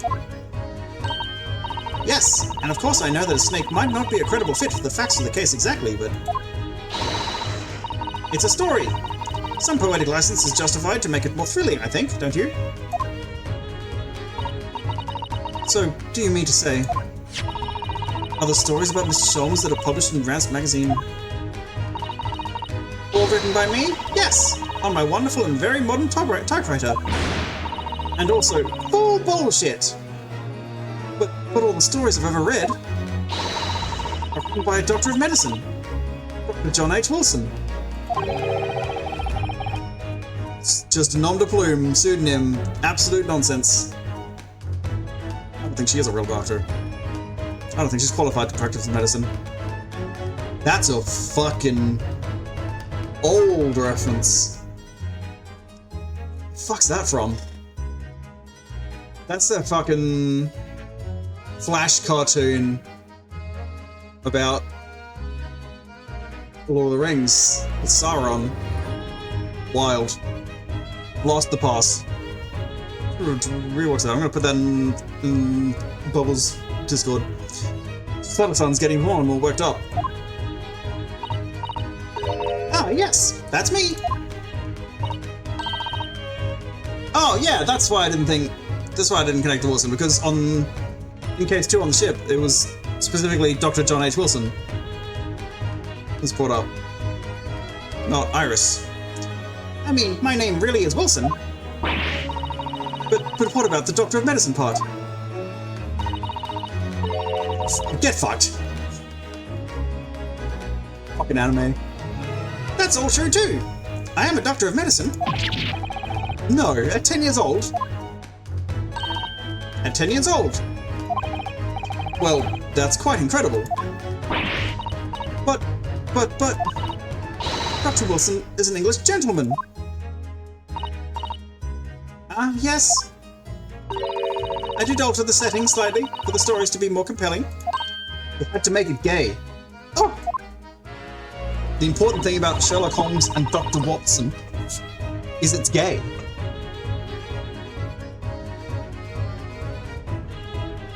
Well, it sounds a little strange, doesn't it? A great detective with a 10-year-old girl in tow?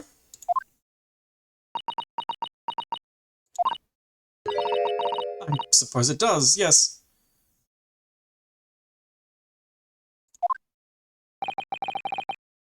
Oh, Susato-san.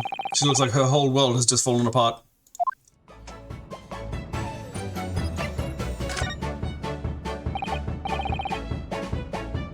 About before. Yes? What's on your mind, Runo? Do tell me. How did you know that I was a lawyer when we'd just arrived in London, I mean? Yes. Oh! And that we have a difficult trial tomorrow. How did you know all of that? That's what you mean. Please, tell us how you did it. Explain every detail. Of course, I'd be delighted. Although, there's really no mystery. Now, let's begin. Are we sitting comfortably? Good. Iris Wilson is proud to present her Logic and Reasoning Spectacular!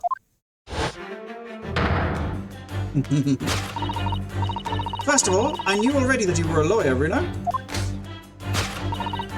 After all, I met you yesterday at the Old Bailey in the defendant's antechamber. But you also said that we'd only just arrived in London. How'd you know that?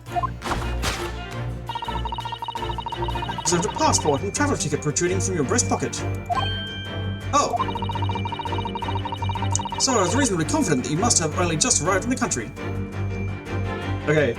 She's actually competent and does a good exposition spectacular. Holmes is just copying her badly and just making shit up because he sucks. Fuck Holmes. I hate him. Nasty rat man. And on top of that, you accepted a case against that particular prosecutor, telling me you were unaware of London's court affairs. Ooh.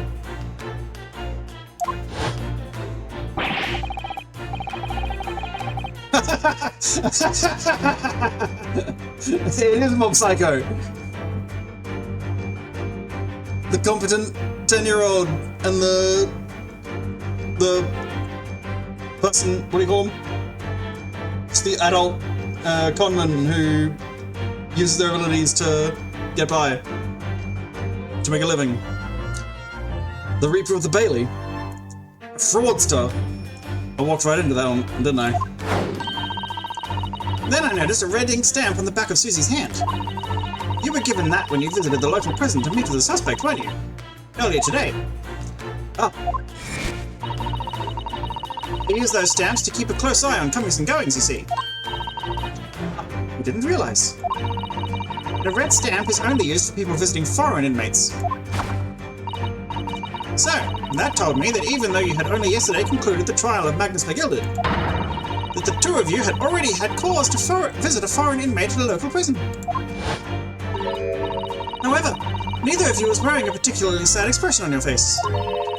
So I concluded that the prisoner was unlikely to be a friend or a relative.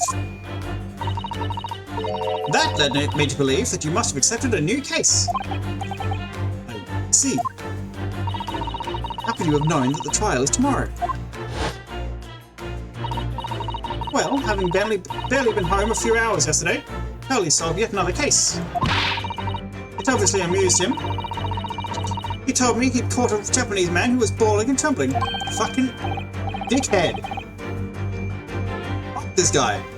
A Japanese man? Well, clearly that must have been Mr. Natsume. Now, Runo has that fancy Japanese sword. And I think your outfit is called a kimono, isn't it, Susie? Well, anyway, it was clear to me that you both came from Japan yourselves. So I put two and two together and decided you must be defending the Japanese man Hurley caught. And there was only one conclusion these facts could lead me to.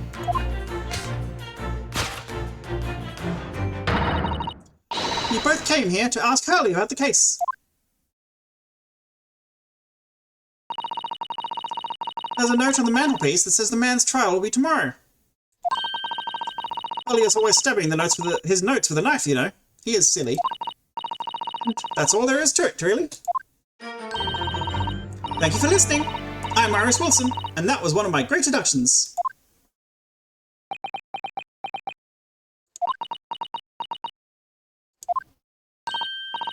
Well, was it a winner? Were my direct deductions correct? They were spot on. That was amazing, Iris. Truly a great deduction. You even managed to certain something of Mr. Holmes' delivery. Oh, well, I was just copying Hurley's style for that. Ah. Debunked. But she just is confident that he isn't. This is really very good news. You could tell us all about the case involving the Japanese man. You will, won't you, Iris? Please.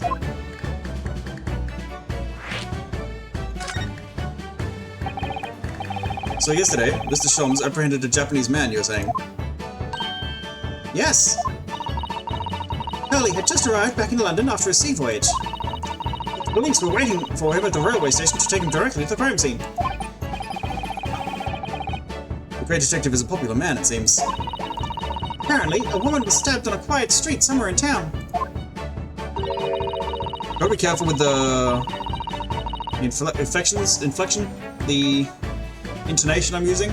So I'm veering a little bit towards the fucking union boss, Everard Clare from Disco Elysium. And I have to constantly fight against that.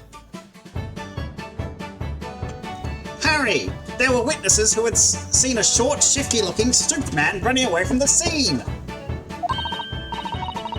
A short, shifty-looking, stooped man?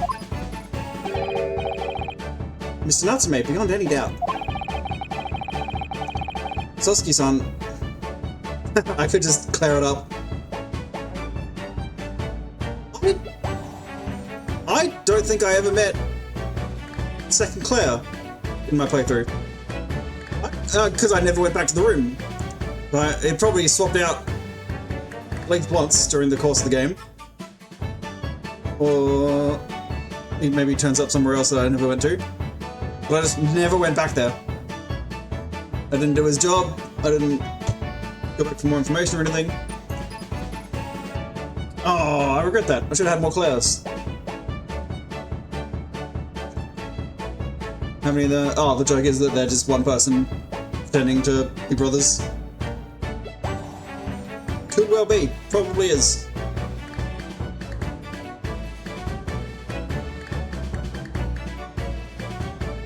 I just accepted face value that if I'm told they're brothers, they could be. Maybe I'll play that again. Different build. I do like... I want to go intelligence build. Blue Harry. Get all the knowledge checks that Bobble hated so much. Soski-san said that he didn't see anybody else in the street at all. Yeah, sure, I'll clear it up. I'll overarch it up.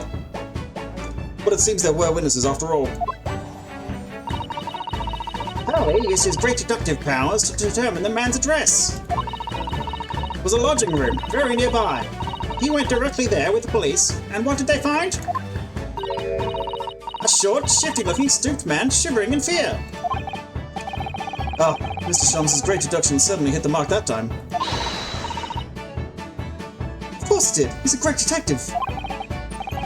Still, that means the incident occurred only 2 days ago. Surely tomorrow is too soon for the trial, isn't it? Definitely. We have no time to investigate properly. Harley says that London is rife with crime. Oh. Scotland Yard is doing its best, but they can't stay on top of it, apparently. Oh dear, I hadn't realized the situation was so dire. That's why they can't afford to spend too much time investigating cases and tying the criminals in court. Staff and money are both short. Crimes are usually pinned on the first suspicious person. It's terrible. Yeah, that's an absolute dogshit legal system, my guys. Hint, hint. Nudge, nudge. Wink, wink. Say no more. That's what the games are about. I suppose it's the harsh reality of the workings of the world's greatest justice system. I suppose it is. But in that case, I don't hold out much hope for Soski-san. Sus. Thank you for answering so many of our questions, Iris. This has been very informative. Oh, you're most welcome. I've had so much fun. Do you happen to know where Mr. Sholmes is at the moment? As you guessed, we'd like to ask him some questions about this case as well. Ah, well... I expect Hurley is still investigating the scene. Of the case involving Mr. Natsume, you mean? Yes, Mr. Nuts... Ume? Hurley said he was going to the man's lodgings. If you leave now, you'll probably catch him there. Iris, do you know where these lodgings are? Well, I imagine the police are still investigating the scene of the crime themselves, aren't they? Did you happen to come across a detective by the name of Gregson when you were there? Did you happen to come across the detective by the name of Dubois when you were there? Yes, you know Harry Dubois. Oh, goody! In that case... Give Harry this from me, would you? It's his gun and badge. If you do that, I'm sure he'll tell you what you want to know. What is this? A 5-shilling piece and a postcard, it seems. Iris's postcard has been entered to the court record. A card for Inspector Gregson with a message on the back from Iris. It reads, "Tell the gentleman in black whatever he wants to know." I trust that won't be a problem. Gosh, this will make an inspector help us, will it? Well, thank you, Iris. We'll give it a try.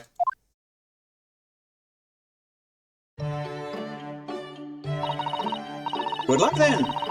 Good luck then. I'm going to return to writing my manuscript, The Speckled Band. And I'll be making more special blends of tea, so come back again soon. So come back again anytime. Really delighted. Thank you so much, Iris.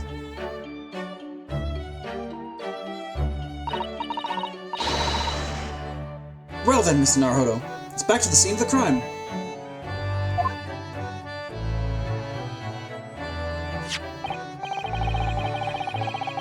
So, somewhat dubious that they would exert any influence over the men of Scotland Yard at all, we headed back to the scene with Iris's curious note and one of the world's heaviest silver coins in hand.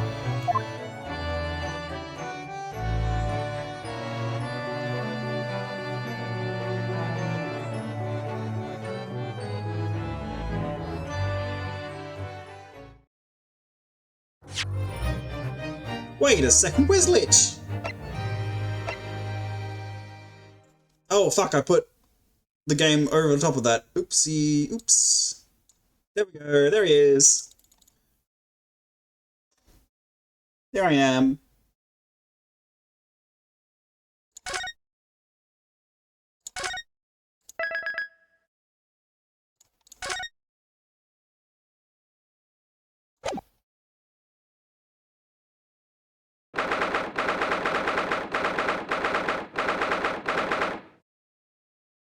Quick 2-second break. I'm gonna go get a drink. 1 second.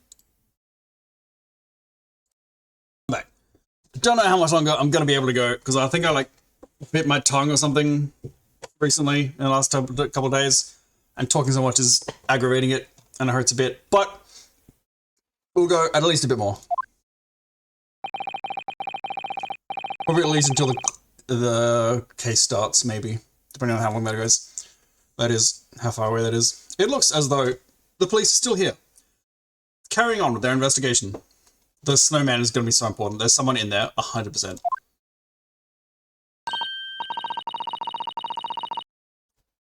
Perfect. So let's find Inspector Gregson as quickly as possible. Yes, and let's see if he'll take a break from his chips to look at the silver tip Iris gave us for him.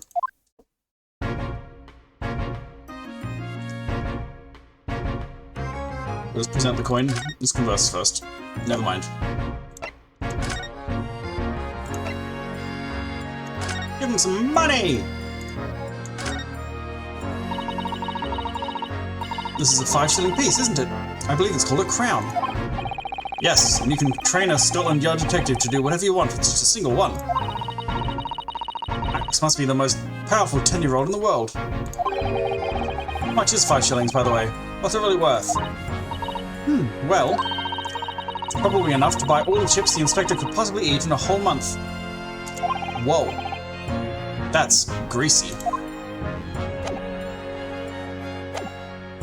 Now, fuck. What's the button? Present arms. Inspector Gregson, do you have a moment? I'm sorry to say I don't. I'm a very busy man. Much too busy to talk to a pair of foreign gadabouts, that's for sure. We have these for you. A present from Miss Iris Wilson. What? What? For me? From her ladyship? Her ladyship? Give that here, at once! Come on, hand it over. That's for me. Ah, don't wait for me to give it to you, will you? Snatched. Don't snatch. Snatch. Swiper. No swiping. What was that coin exactly? The silver crown, obviously. But it's a lot more than that. It's, well, it's an appearance fee, that's what it is. An appearance fee? Oh, I see. You mean... That's right. For the adventures of Herlock Sholmes. Her ladyship always offers me a little financial reward for featuring me, every time. Yes, of course. I know all about your exploits, Inspector. I read them avidly. Of course, using my name without my say-so does make me the butt of a lot of unpleasant jokes, but still. I'm sorry, Inspector. That must be difficult for you.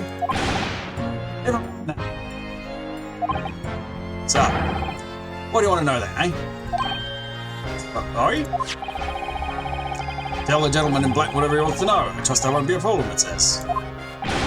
Well, obviously it's not a problem. Go on, fire away. What do you want to know? What do you want to know?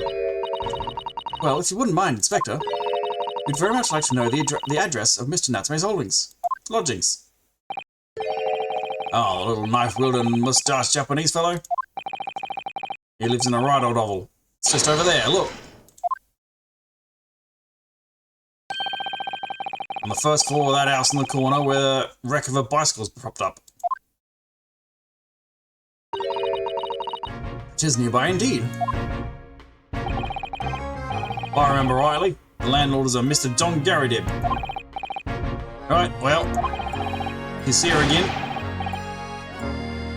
You make sure you give her ladyship my regards, you hear? I mean it. You tell her that Gregson sends his very best wishes. Just don't worry, Inspector. We will. But for now then. And long live her ladyship.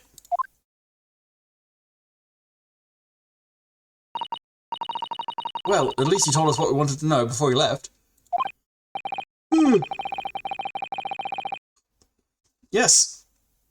So then, shall we go and see what we can find in Mr. Natsume's lodgings? We're going to find a Sholmes, unfortunately.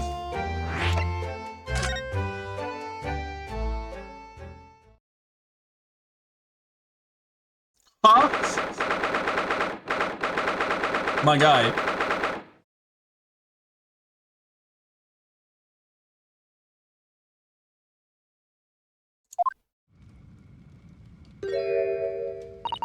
Oh.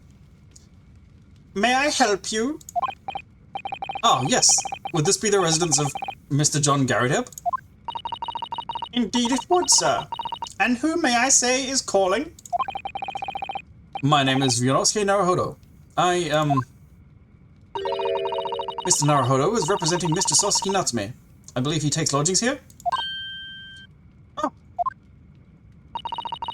We would very much like to ask him some questions about our client. Oh! One moment, please.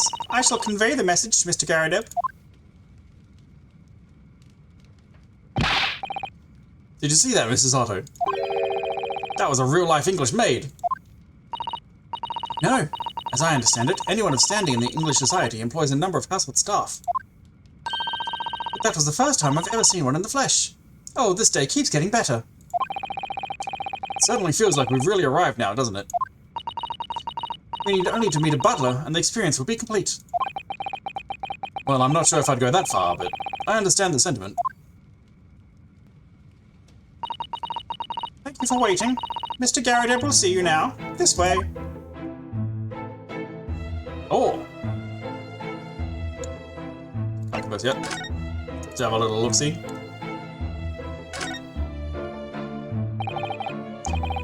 Good day to you. John Garrideb at your service. Well, no, that's not a very good Garrideb voice. What's Garrideb's voice? Pleased to meet you, sir. This is Ryunosuke Naruhodo. He's a defense lawyer.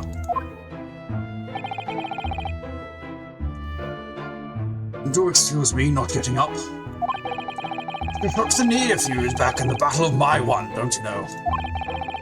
And a medal for my pain. Oh, fuck. And a medal for my pains, but had to withdraw from service. Handed over the reins to the up-and-comings, don't you know? So he's a retired soldier. Hell of a job getting up and downstairs now, I tell you.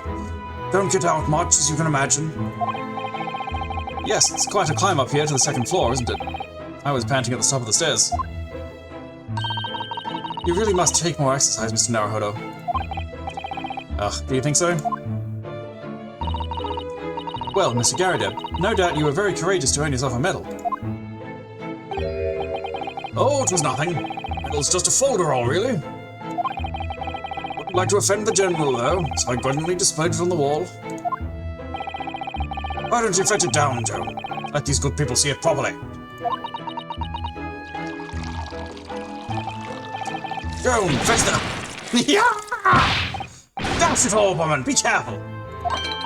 Oh, dearie me, I do beg your pardon, sir.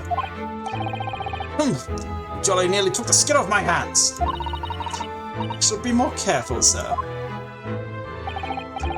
So anyway, there you have it. Living the quiet life now. Yes, I see. Now then, I hear you want to know about the chap lodging downstairs, is that right?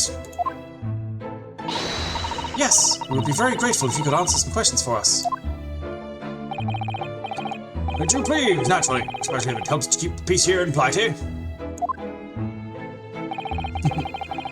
We've fallen in alliance with the Empire of Japan recently, as I'm sure you're aware. This case is very much in the public eye, as 'twere. Oh, is it? Even had some famous detective poking around, you know, in this old house, would you believe? Yes, Mr. Herlock Sholmes. Could have been. Didn't catch the chap's name. Not really my cup of tea, all that detective business. What? Oh, but you have a copy of Rance magazine here, so... Ah, no, Anyway, the chap's investigating the foreigner's room as we speak. So isn't Sasuke's Saru. Valley nuisance, what it is. The whole neighborhood's twitching its curtains now. I don't like all this fuss. It's jolly unsettling.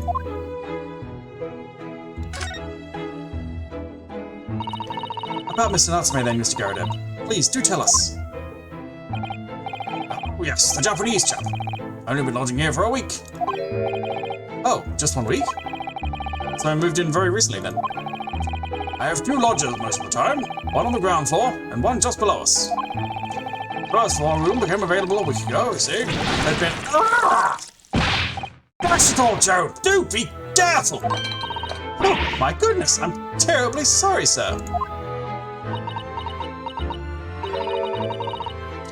If you want to know my opinion, I thought he was a shady sort from the moment I set eyes on him. Oh, why?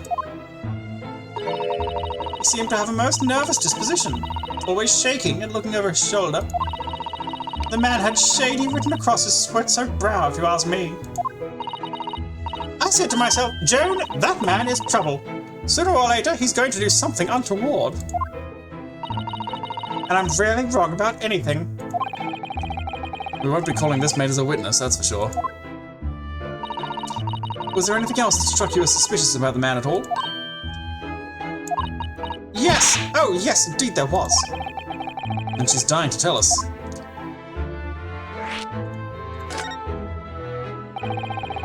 Had you noted anything else at all about your lodger, Mr. Natsume? About your lodger, Mr. Natsume?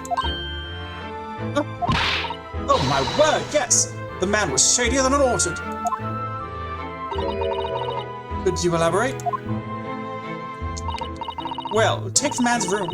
Absolutely stuffed full of books it is. More than anyone could ever read.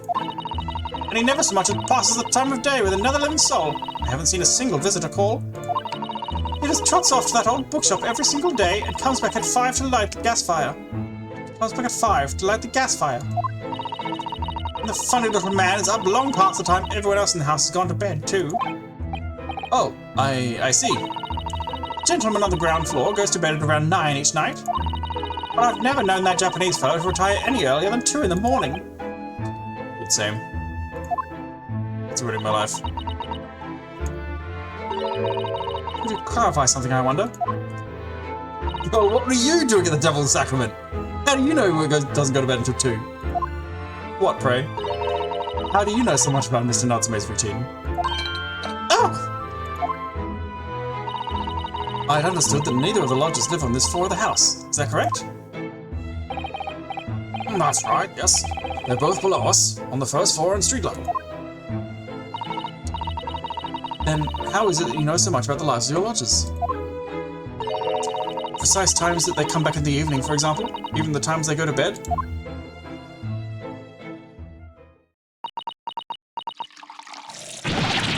Ah! Good grief, Joan! Be more careful, woman! Oh my goodness, sir! I'm terribly sorry, sir! Something doesn't add up here.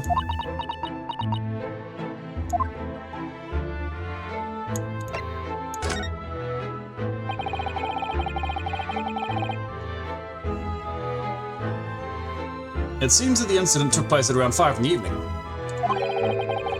Did you happen to look out of the window at around that time? A window? Yes, we noticed that the window over there looks out over Briar Road. The incident took place on the pavement just on the far side of the street.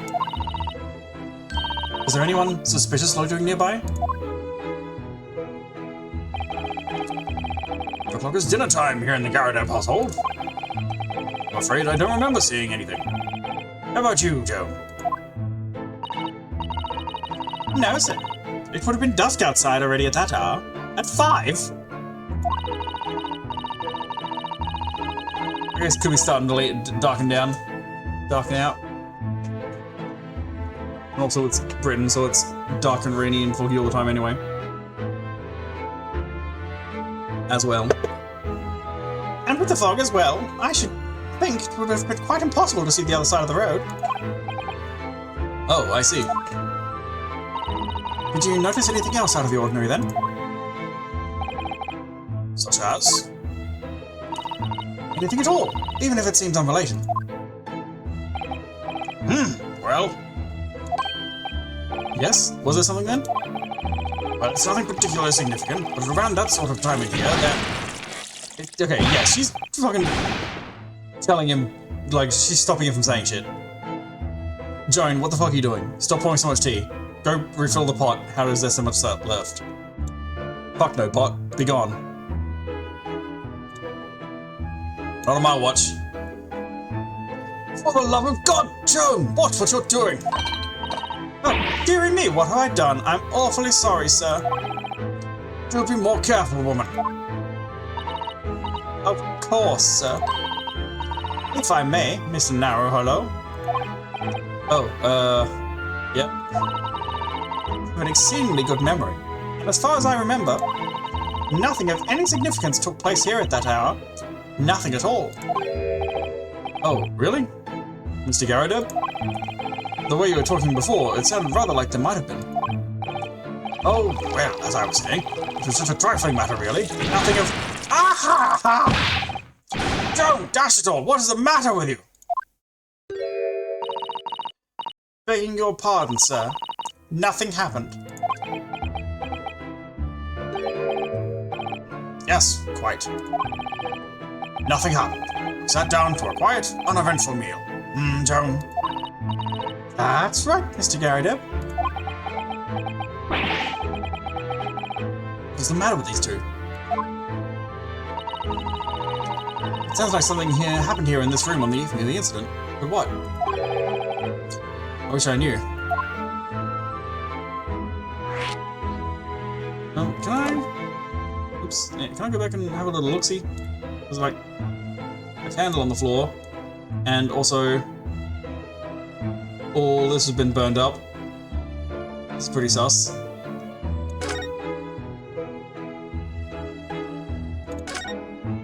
Cakes are a mess. Oh, look! What a wonderful collection of cakes lined up on that gleaming silver cake stand. Lined up? It looks more like someone has half demolished them to me.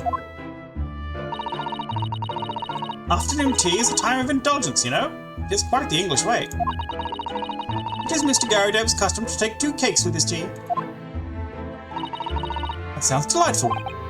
Oh, wait a minute though. Why isn't he eating cake right now? There are at least 10 cakes in this cake stand. Well, naturally. And it would never do to waste the leftovers. So whatever Mr. Garrideb doesn't eat, I say to myself, Joan, you shall have to tidy up. How magnanimous of you.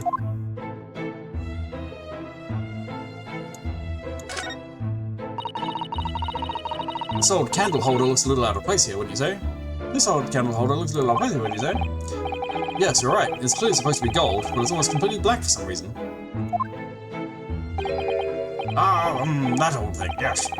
It's a cheap piece of ironmongery. Give him crack, really. Oh. Used it when I was studying, don't you know, for my commission.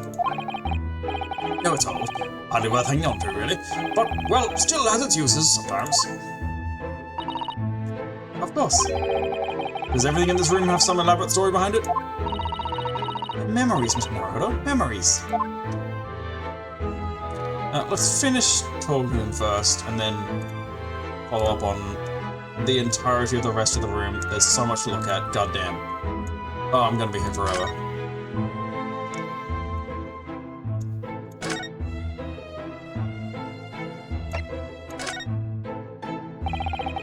Could you tell us which floor Mr. Natsume's room is on? Why, certainly. Just below us, on the first floor. And Mr. Shon's investigating there, even as we speak? Yes, told me Natsu's name, and asked him to look into the madhouse. I gave him the key. Mr. Natsume has engaged Mr. Shon's services? It's a blatant lie. Would it be alright if we also had a look around? In Mr. Natsume's room, I mean? Don't see why not. It's just down one flight of stairs. Who knows if we'll find anything that can help us with the case, but we have to try. We need all the clues we can lay our hands on. Shall we? Yes, and while we're there, we can speak with Mr. Shelves again. Perhaps he'll be able to tell us more.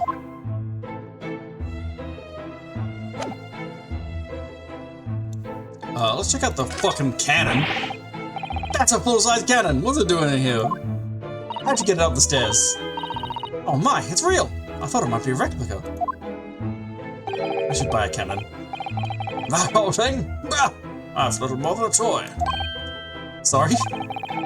The army was selling it off when I retired, so I decided to give it a new home. I don't know where the enemy might attack next. Jolly useful to have a cannon by the house. Really? It isn't overkill? Be prepared, I say. You never know what this twisted world is going to throw at you next, boy. You think there may be trouble brewing, Mr. Garrett? Voices! Take Joan here. Fails to have a clean apron of himself. Drives them over the barrel, you see. Quite very well on the cannon there, John Cosmo. Rather proves my point, I feel. It's been reduced to a drying rack. No wonder the huge cannon looks like it's hanging its head in shame. Does it? I think it looks very pretty. All dolled up. Ready for a night out on the town. Old London town. I notice you have a pile of books here, Mr. Garrett. Do you enjoy reading? Ever experienced the London winter, my boy? Nights are long.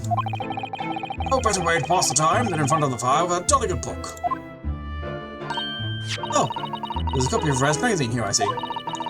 Now Mr. Garrett enjoys the adventures of Sherlock Holmes too. The great detective has a great many followers, it would seem. Oops, oh dear. I investigated thoroughly, but there's nothing there.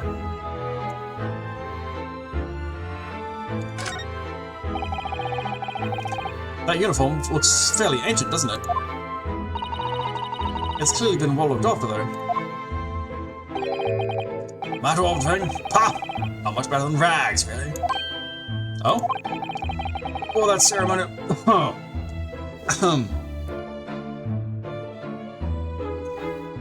I might have to leave this room just so I can stop talking to this man. All that ceremonial carpet, my retirement bash, you know. I'm not one for dwelling on the past, me. Would have gladly thrown it out, but you know how it is. Anyway, doesn't hurt to have the odd piece of memorabilia lying around, does it? Oh, I see. Perhaps we should leave the past in the past. Not the sword, though. Is the sword separate? Oops. No. Sword's not real. Cannon shells are real. Lion, real. This is painting. Could be a painting. Painting of a fucking Congalala. What's going on over here? Look at that enormous screen. It must have been put there deliberately, surely. Yes, it certainly seems like someone's trying to hide something from you. Yeah, like a bookshelf or something? What do you call them? Wardrobe? Nope. Not a dresser, not a... Other thing. One of them's. No, one of them. Glass displays. One of these, you know. I'm going to have a very quick look. Just a little peek. Maybe let's not, Mrs. Hutto. I think the maid is going to head us off with a cup of tea. Ahem, ahem. Cannon shells. Are those mortar shells? They're enormous. I hadn't noticed. What are they doing here? Little things. A couple of little rounds I accidentally fired into the barracks during training, you know. Gave them a bit of a colourful regiment folklore, that incident. You mean you deliberately hunted out the spent shells? Well, I wouldn't say deliberately, exactly. They're only scrap iron, after all. Usually just thrown away, I believe. But you never know when things might come in useful, do you? Useful for what, exactly? Yes, well... Joan here did manage to knock one of the bally things on my foot the other day while she was dusting. Oh, no. I'd shed a tear since 1869 before then, you know. Maybe reconsider throwing them away? Yeah, it doesn't matter what else is in this room. I can't talk to this man anymore. New location has been added.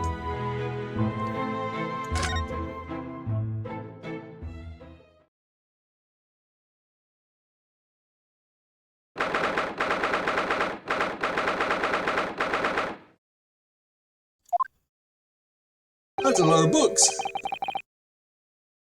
Ugh. What? Just look at this place. And smell it. It's so musty in here. Should crack open a window. I suppose it's the mountains of old books that are responsible for that. Kitty.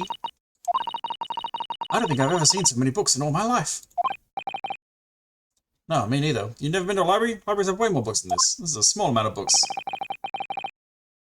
It is a lot of books for the space it's in, and very poorly organised. It's so dark in here, too.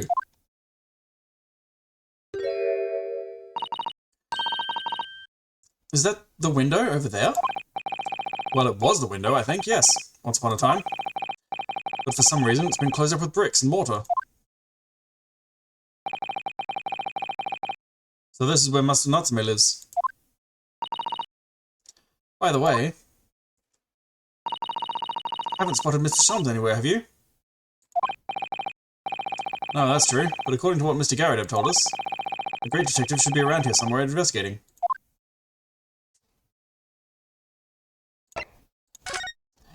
Kitty. Kitty, kitty, kitty, kitty. Wow. Okay, bye. Oh my, what an adorable little cat. Neko-chan. Kawaii desu ne. Perhaps he's looking after all the books while his master is away. I don't know about that. He disappeared into that pile of books as quick as a flash. It was a tricolour Mike, wasn't it? Do they even have that sort of cat here in Great Britain? Perhaps Mr. Natsume brought the little creature with him from Japan. That's made me feel homesick now. Already? I've only been in the country for 2 days. Bunch of other stuff. I'm going to press this, and Holmes is going to be fucking somewhere. Never mind. He's gone. Behind the book somewhere, probably. Look at all those books stacked up there. This actually is a lot more books than I thought before, when it was just the left side of the screen. That's a lot of books. They almost reach the ceiling. They're all works of English literature, and they all smell so musty. With this volume of books to hand, you'd never be short of reading material, would you? No, what a dreamy idea. Bad dream, maybe, for me at least.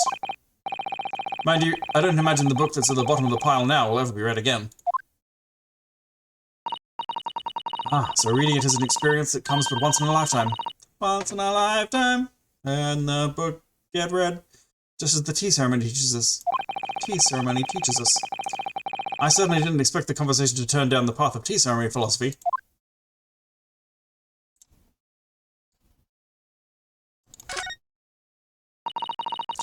That desk seems to be wedged into a crevasse between the mountains of books on either side. I suppose Mr. Natsume would sit there and read while stroking his cat. Stroking his something. But surrounded on all sides by these towering old tomes, surely he dreamt of books every night as well. Sure, he dreamt of books every night as well. Yes, he must have done, wasn't he? Oh, what's this?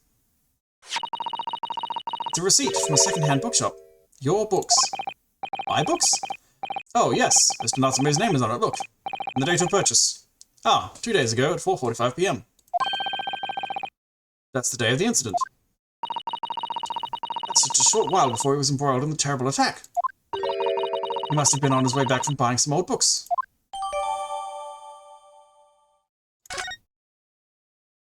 Ah, there he is. He spawned in. His invisibility spell wore off. He bought the picture of Monsieur Lecoq, a meal for Gaburiao, and Canterbury Yearnings.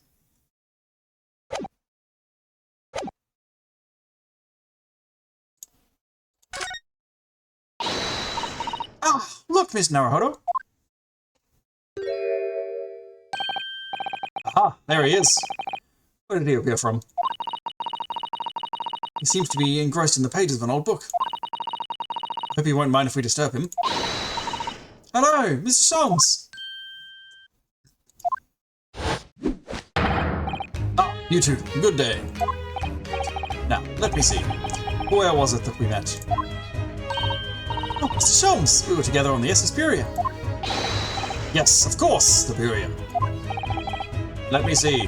What happened on that voyage? It's Kazmazgi. He died, tragically. But you were a great help to us. Ah, yes, but of course, the case of Mr. Asagi. It was the one with the snake, wasn't it? Oh. Well, you seem to remember something of it, at least. What an honor to be remembered vaguely by the great Sherlock Holmes. This is Mr. Oh, no, my dear madam, hold your tongue. I pride myself on my superior powers of recollection. Your names are safely recorded in my brain attic. Miss Naruhodo. And Mr. Susato. Try it the other way around, Mr. Shumps. I lose the first round.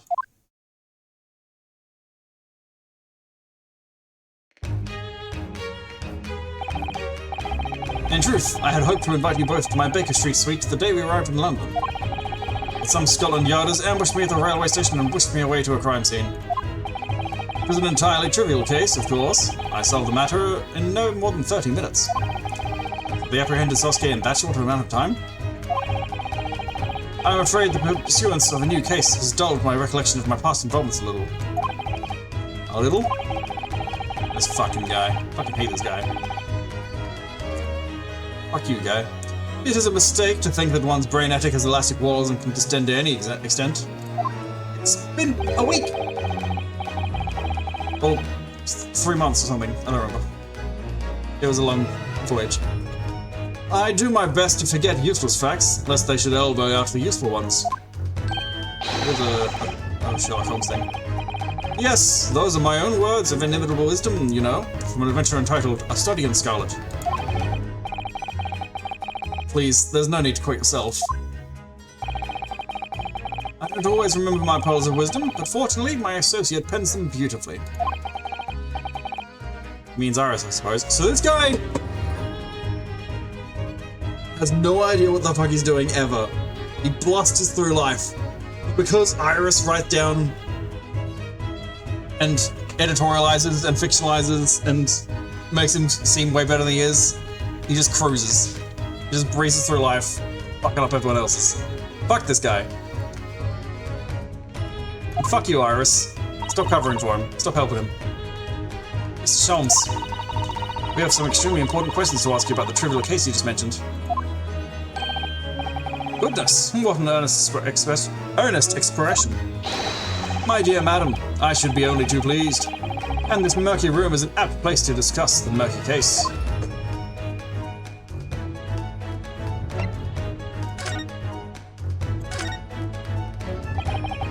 We know this to be the lodgings of a Japanese foreign student by the name of Sasuke Natsume. It seems that you assisted in his arrest, Mr. Sholmes, for the stabbing of a young woman outside here on Briar Road. Natsume. Yes, I believe it was a name rather along those lines. But Mr. Natsume denies it. Was it really justifiable to arrest him on so little? I'm sorry, Mr. Sato, but I have not the slightest idea what you mean. What? I can't believe it was looking Sato sound squarely in the eye while feigning ignorance. I assure you, I am not merely feigning ignorance. Fuck this guy. It would appear as if the pair of you are under some misapprehension. Oh, how? I assure you, I have no recollection of accusing your stupid compatriot of the crime. That doesn't make sense. The good detective of Scotland Yard made the following request of me, and I quote verbatim. We need you to ascertain the identity and whereabouts of a man seen fleeing the crime scene. Man seen fleeing. There were a number of books scattered on the pavement at the scene. From the book plates, I was quickly able to determine the bookshop from which they had been purchased. On speaking with the proprietor, I was immediately led to this address. Elementary, wouldn't you say? I believe there is a receipt around here somewhere from the establishment in question. So you don't think Mr. Natsume is the culprit then? That I could not tell you. But it was aggravating my faculties, hence why I returned here. However, this place is such a trove of fascinating books, I found myself quite lost in bibliophily. The not be deceived into believing that I am a man of leisure. No, no, no. Oh dear.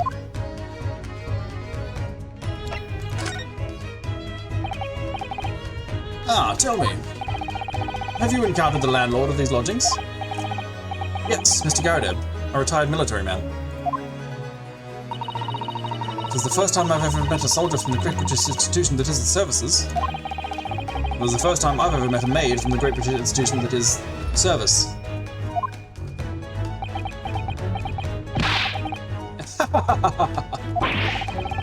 I didn't think it was that funny. It was an alright joke, it wasn't laughing funny. I do apologize. As you may well be aware, many households in London employ a maid. Yes, I read as much as my Great Britain primer.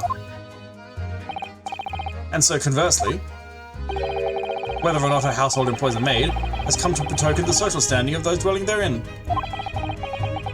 Betoken their social standing? Sorry? Put simply, my dear fellow, those who employ at least a single maid are considered middle class.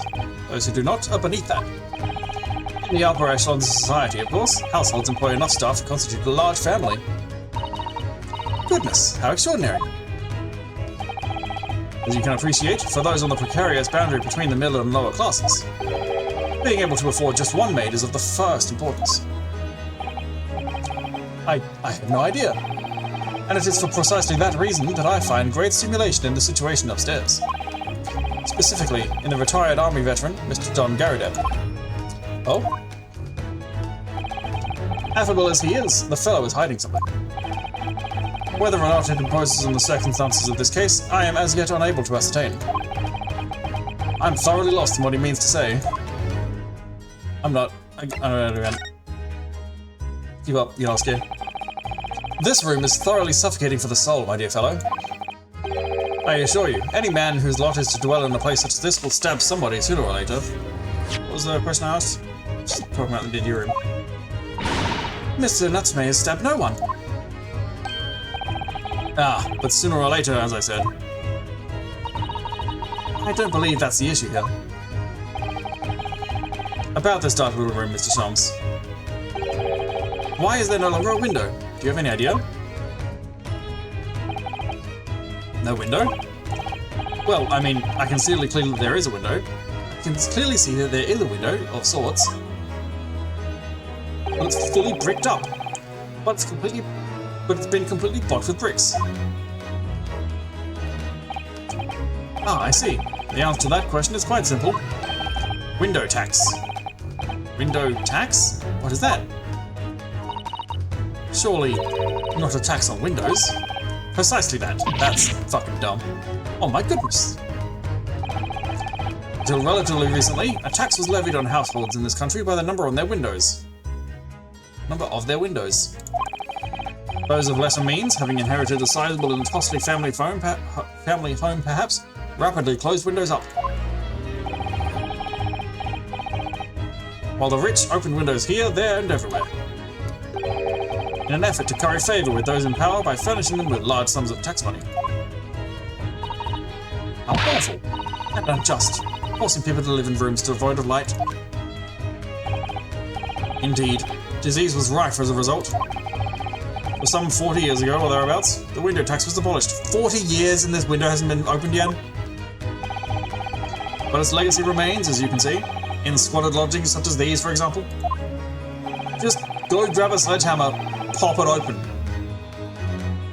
Takes 10 minutes.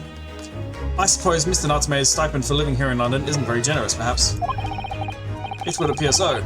I've done a little digging, and discovered that these lodgings were offered at an extraordinarily low price. Because the room is so awful, I should think. Apparently, Mr. Natsume only moved in here about 1 week ago. About a week ago. Yes, that's correct. However, I don't believe the low rent is explained by the shabby nature of the accommodation. Oh.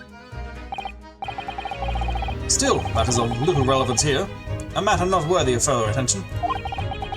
You sure? I'm curious now.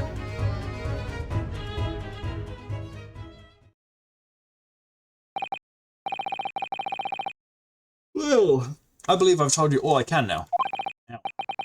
Thank you, Mr. Sholmes. Ah, yes, Mr. Naruhodo. Was it not your intention to become a practitioner of law? You remembered that, did you? Yeah, did you? Will you perhaps be offering your services in this very matter, I wonder? To the occupant of this room, Mr. Natsume, was it? I'm not sure. Not sure? On what grounds? Well, I actually defended someone in court here only yesterday. Really? Well, then I congratulate you, sir, on an ambition realized. And so promptly, too. The thing is, it's really made me question things. Am I right to believe in my clients? To trust in their innocence? Yeah, McGillis was sauce as fuck. Yes, trust. Mr. Sholmes, Mr. Natsume didn't do it, did he? Ah! My dear fellow, I haven't the first idea. Oh, but I thought that's why you were here. Didn't you come back to investigate? Ah, yes, that was indeed my initial intention. There are simply too many fascinating books here. Couldn't possibly ignore them. Check out this one. Which one do I know? Court of Thorns and Roses, it's called. Elves, you know. Oh, I see. Nevertheless, there are two facts that I can state quite unequivocally. The man who fled the scene of the crime 2 days ago was the Japanese occupant of this room, and there are witnesses who swear to having seen the same man commit the crime. That's all I can say. And one more thing. Oh, what is it, Mr. Sholmes? Tell us. I cannot say with any certainty whether or not it is of relevance to this case, but I am quite sure the retired army man who owns this property is hiding something. Mr. Garrodev is? Mr. Sholmes said as much before, actually, didn't he? Anyway, at present, well, yeah, Garrodev is, or the maid is. Yeah, they both are. They're both in on it. Whole thing's a conspiracy, I tells yous. Anyway, at present, that is really all that plays on my mind in relation to this case. Mr. Naruhodo, as yet, our investigations have uncovered nothing that could establish Mr. Natsume's innocence. No, you're right. Perhaps it's time we probed a little deeper into Mr. Garrodev's secret. Just remember, I cannot be sure whether the landlord's secret will prove to be of relevance or not. But I wish you every success, of course, Mr. Naruhodo. A busy man indeed. He's gone back to his book in the corner of the room. I want to look at this if I can, if I may. Thank you.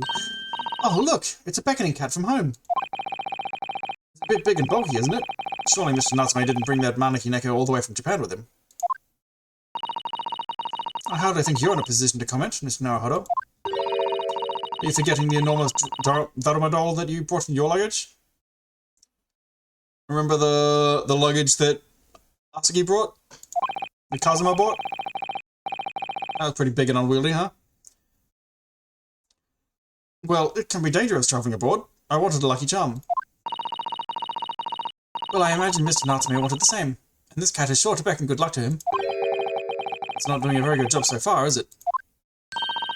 You mustn't say such things. I didn't say a word. Why are my eyes such a giveaway? Let's go upstairs. Check out this sussy bucko. Oh, the Garrodevs' plural.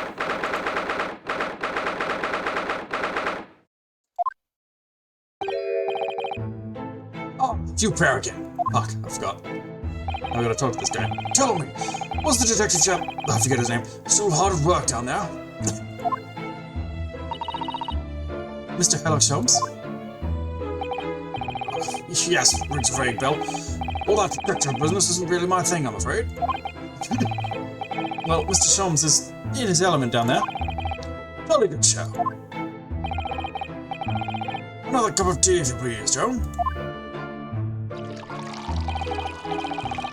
Now then, why don't you tell me what— Ah! For the umpteenth time, woman, will you watch what you're ballywell doing?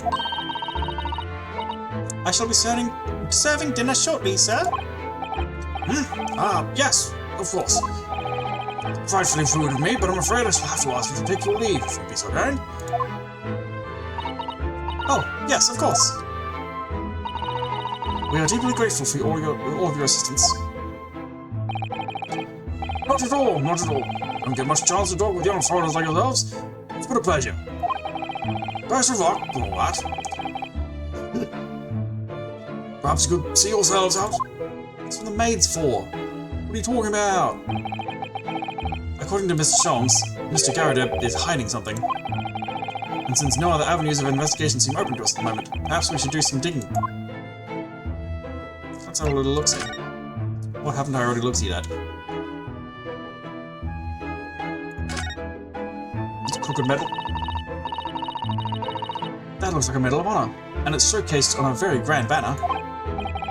Yes, it's displayed with some pride, I would say, although it bothers me that it's not straight. What, that old thing? Sorry? I should be glad to see the back of it, but the general would turn in his grave if I disposed of it. The wall was the best place for it. Keeps the ballad thing out of my way. So it's just been polished to shine by accident, I suppose? There appears to be an inscription on the medal itself. Look. Let me see. It says, "For distinguished participation." Sounds like the kind of honours even I could be in line for. Well, if one doesn't like to blow one's own trumpet, I was given that for my time in the army. Can't measure an officer by the number of medals to his name, of course. Common knowledge in military circles.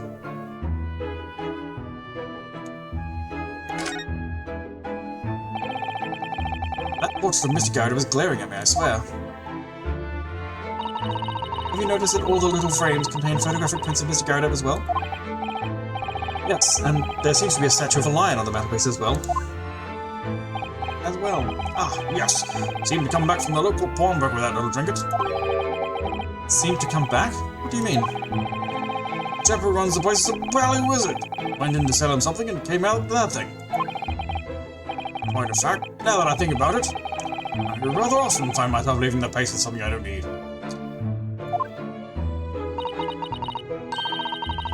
Lion ornament certainly does seem surplus to requirements. Sasada-san doesn't pull her punches. Or her throws, for that matter.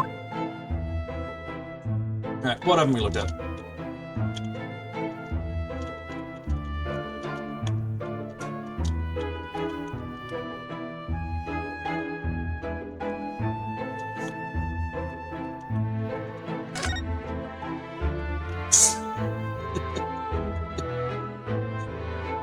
Yeah, alright. I guess we haven't looked at that. First, look at this crockery on display here. It's rather unusual, isn't it? Oh my! Genuine London dresser. Isn't it delightful? Although the shells seem to be broken, and the crockery is... Oh dear, it's in pieces! It's all been smashed up like someone's been thrown into it. It really is. The word cracked wouldn't do that Chinaway justice. Ah, I wonder... Perhaps the cannon was fired at it. If the cannon was fired at it, there would not be a wall there, I think. Yeah, probably something like that. But let's not delve too deeply here. Let's not worry about it. Yep, that's everything. Alright, boy time. Oh, what's he doing over there? Mr. Sholmes. Mr. Sholmes? Aha! We meet again, my dear fellows. Good gracious! Where did you sneak in here? Sherlock Sholmes, sir, at your service. Whatever were you doing over by the window? I'm given to watching the evening skies as the sun sets, madam. Yet sadly, cheerful as the room downstairs undoubtedly is, it lacks an aperture for such observation. So I took the liberty of borrowing a small corner of space by the window up here. Oh, wow. Keeping an eye to one's windows at dusk is the prudent thing to do in London, I'm gathering.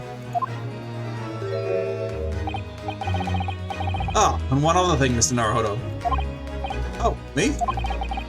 I thought perhaps you might be in need of a certain great detective's great mind. No! Wait, he's not talking about... Is he? I didn't expect to be going through that again so soon. Do you mean, Mr. Sholmes? Do you mean, Mr. Sholmes? There is a mighty secret at this modest room. My eyes see even the most trivial of trifles. I take it you're prepared, Mr. Naruhodo? I think so. There is just enough time for one of my greatly admired great deductions. Let us conclude the matter before dark.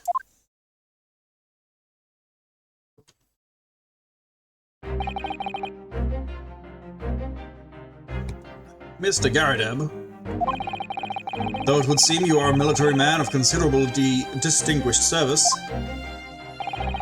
your standing as a landlord is most certainly not what one might call first-rate. I'm afraid, sir, that it is all too clear to me. There are two conclusions I have been able to draw by a careful observation of your living arrangements. I beg your pardon? The first is that even as we speak, you are concealing the presence of a ferocious beast in your care. Eh? And the second is that as a result of the beast's violent rampage, you have lost something very dear to you. Mr. Naruhodo, look! The old man's broken out in a cold sweat. Unbelievably, it seems Mr. Sholmes' conclusions are both spot on. How could you possibly? How could I possibly know? You mean to inquire? The answer couldn't be simpler, sir. For in the dense jungle of logic and reasoning, I am the king of beasts. Oh! And I know only too well that wild beasts are not easily tamed. So, shall we begin? Once again, Sherlock Sholmes is proud to present his logic and reasoning spectacular. The great deduction, the game is afoot. Topic 1. Nature of the beast. Conclusion. Will come up later. It certainly shouldn't take a great detective to see that a fearsome beast has been on the rampage of late within these four walls. Thus, we are faced with the question, what form might this beast take? Ah, for a man with a military breeding, your eyes are uncommonly candid. Your furtive glance, Mr. Garadeb, leads us directly to the answer. The true nature of the beast that has run rampant here is revealed by that lion statue. Yes, though an army man, you appear unimposing at best. In fact, it has fueled your admiration for the mighty lion, the king of beasts. What is this pitiful, I ask you? In the end, your admiration became so great, in fact, you had a living, breathing specimen shipped from India, which you tried to keep in this very house. What? Yet living with such a wild beast proved beyond more difficult than you had imagined. The chilling traces of a wild rampage are still very much in evidence. Well, yet, as we look around, the beast in question fails to present itself. Where could this angry creature could have disappeared to? Madam? Me? I pray you do not consider me unchivalrous, but it is plain to me with one glance in your direction. It is? Your dress pocket gives us a handsome clue as to the beast's current whereabouts. For protruding from it is a handbill advertising a circus show. Oh! Yes, you sought to dispose of this terrifying lion, Mr. Garadeb? At Batty's Circus. A travelling show currently sojourning in a nearby park. I have observed the tents.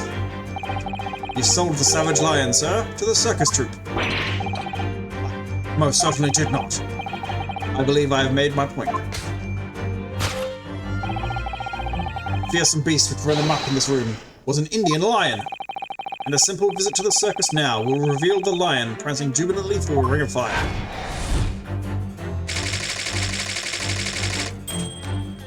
conclusion, it's a rampaging Asiatic lion. The aftermath. Now, Mr. Garadeb. It is plainly clear that you still have deep feelings for this formidable beast. Indeed, in that blithe pose, the distress this loss has caused you is veritably tangible. Oh.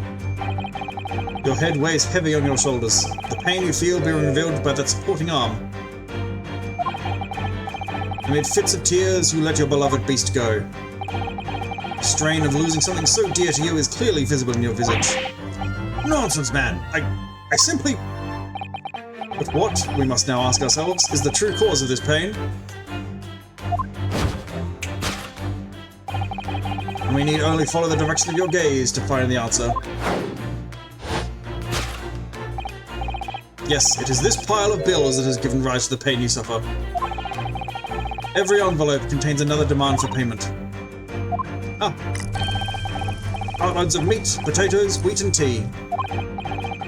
Indeed, feeding your beloved has had a devastating impact on the financial circumstances of your household. So you had no choice but to let it go. Yes, well, Now, in a final fit of rage, the ferocious beast carried out one last unimaginable attack. Unimaginable? The aftermath of which can be clearly seen by observing the... carpet over there. Actual carpet. The carpet over there. Very expensive woolen carpet, if I'm not mistaken. Oh, dearie me. What could have caused such a destructive outburst? This time, madam, I'm afraid it is you who has inadvertently revealed the truth to me. Your wandering eye had settled upon the answer very neatly indeed. Yes, to explain the dire state of the carpet, we need only look at the Tower of Cakes. There is no creature more dangerous on this earth than a beast with an unsatiated appetite. Was it or was it not once said by a certain noblewoman, if they have no bread, let them eat cake? Food is at the heart of all tragedy, in fact. Whatever do you mean? Having tired of the taste of cake, the beast began to stalk its next prey. I'm sure I need not spell out the nature of this final act of destruction carried out by the beast. There is only one logical conclusion. Worked into a frenzy by hunger, the lion attacked and ate the carpet. The teeth marks on the carpet are a perfect match with those of a lion I once saw in India.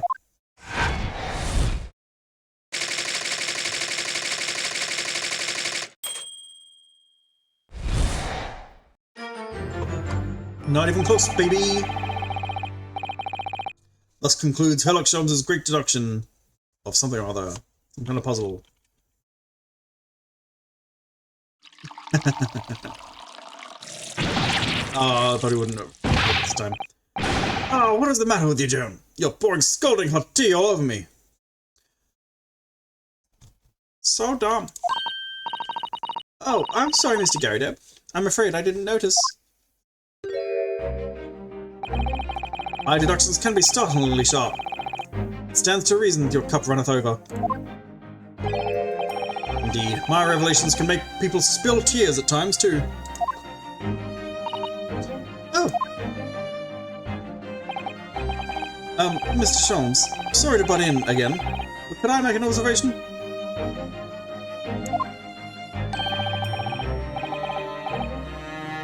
Why, certainly, Mr. Naruto. What is it? Again? Well, your deductions just now. You really think a lion could have fit inside a room of this size? Indeed, which is the only explanation for the facts.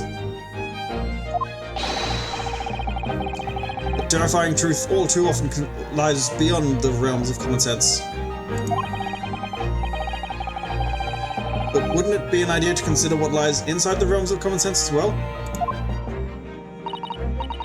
But if an uncaged lion had run amok in this very room, surely Mr. Garadeb and his maid would have been hurt, or worse. Ah, that's where you were stuck. No doubt the former military man held his own against the beast using that large cannon. I thought you said that they sold the lion to the circus. And what about the food? Meat and potatoes are one thing. But I don't believe I have ever heard of a lion that drinks tea. Ah, my dear Mr. Sato, it occurs to me with some regularity that irrespective of race and breeding, whenever anyone lands on Great British soil, they are infused with a highly appropriate taste for afternoon tea.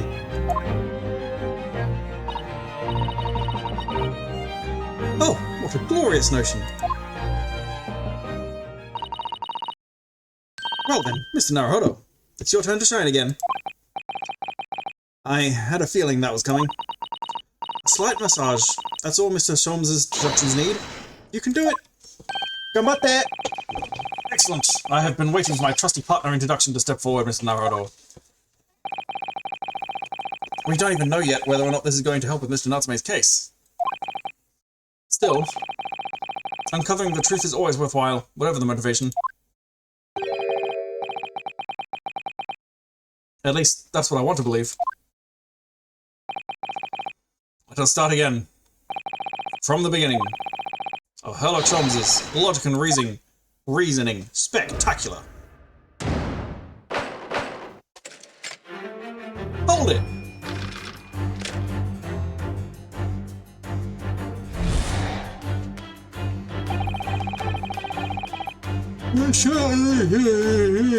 Detective to see. Fearsome beast on the rampage, and these walls.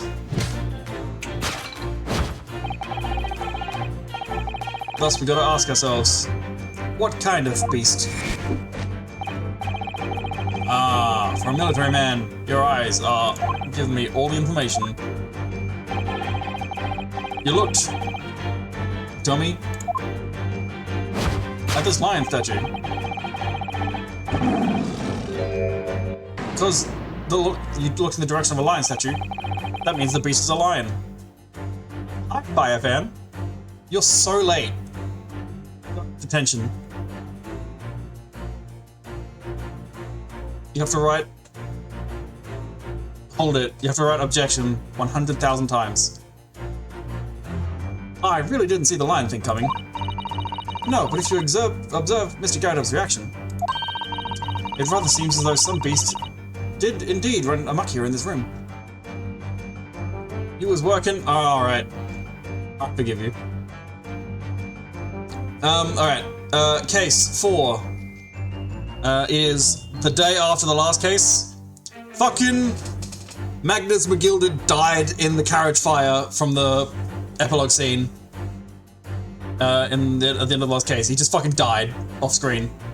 And now we're investigating... Not that. Nothing to do with us. We're moving on. We're investigating a murder in which the suspect is a Japanese man. Another Japanese foreign exchange student. Sholmes is helping us suss out Mr. Garrett. What's his name? Gary Deb.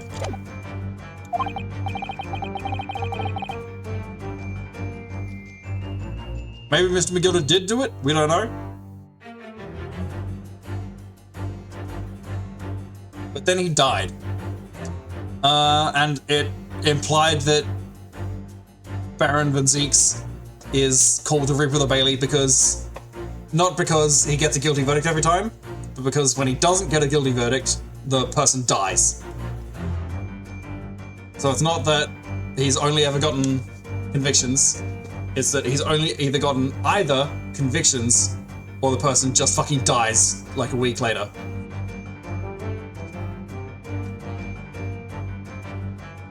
And we have to face him again on this case as well. But it couldn't have been a lion transported from India. So what was it then? We must follow Mr. Garadev's gaze. That will lead us to the true answer. Picture of a kitty cat.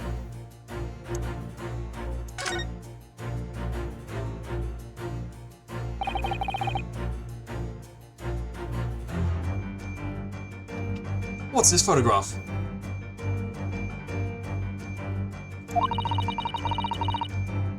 It appears to be from Mr. Garadev's wedding.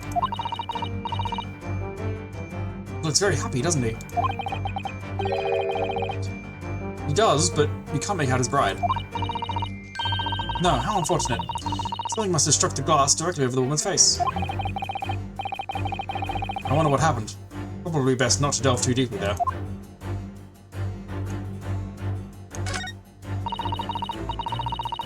The glass is broken, so you can't see the bride's face at all. No amount of cracks could hide the woman's plump form. I think powerful would be kinder than plump, Miss Naruto. Yes, she certainly looks that. There's a lot of horsepower there. A lot of Uma Musume power there. Not someone you'd want to upset, that's for sure. Oh look! Have you noticed her wedding ring? It's very large, isn't it? Yes, that's an unusual design. It looks like some sort of embellished sunflower. Oh, not gonna look at that. This must have been when Mr. Garrett was still in the army. He seems to be carrying his rather stout bride effortlessly, and beaming a smile at the same time. I suppose he was very strong in his younger years. Hard to imagine now. He's as thin as a rake.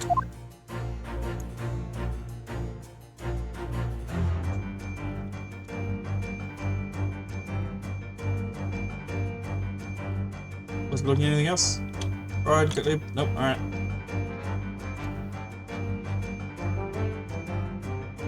Apparently El Condor Plateau in Stillball Run. I don't know anything about Stillball Run yet. Anime Center. I still haven't fucking watched fucking Prison Time, Part 6. What am I doing? I should do that immediately.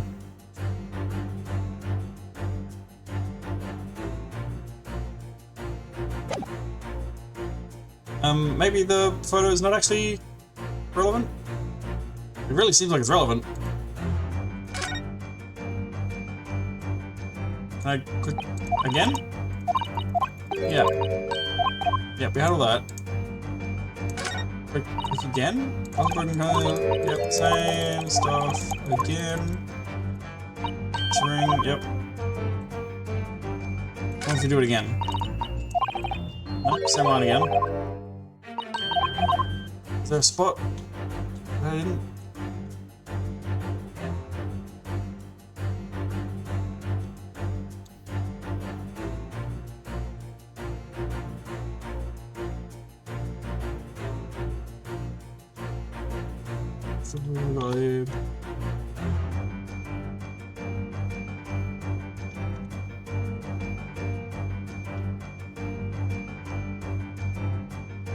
There's nothing else to look at.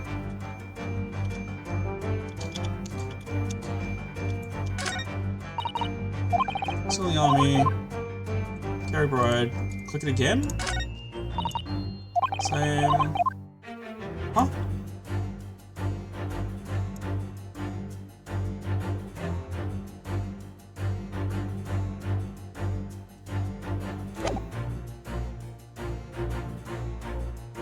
Can't look at anything else. What happens if I click the line section? What happens? Well, this is the lion section that Mr. Sholmes picked out. Yes, I wonder. Perhaps if you did live with a lion, it would prove to be a rather sweet companion. I think that's like a mouse trying to tell its family that the cat around the house is sweet. I suppose it is a bit of a flight of fancy, isn't it? Anyway, the beast we're looking for is something else. Let's have a good look around.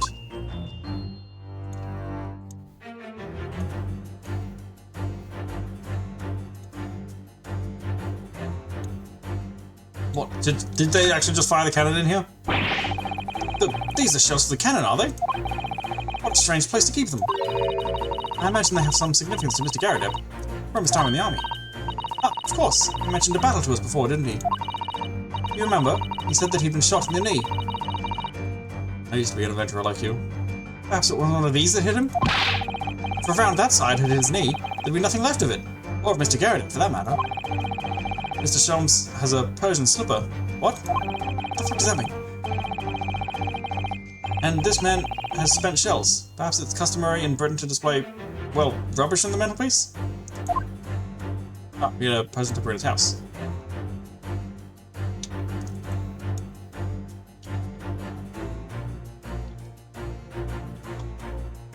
Huh?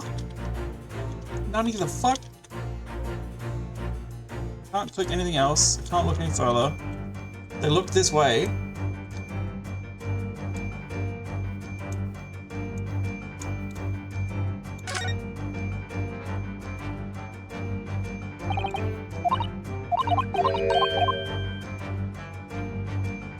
This is clearly the thing we're supposed to be looking at.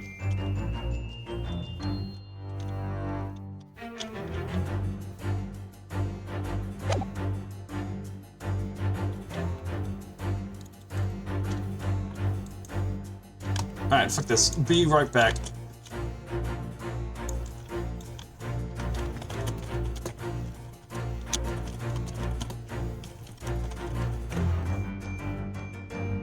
Red is turning Chronicles line statue.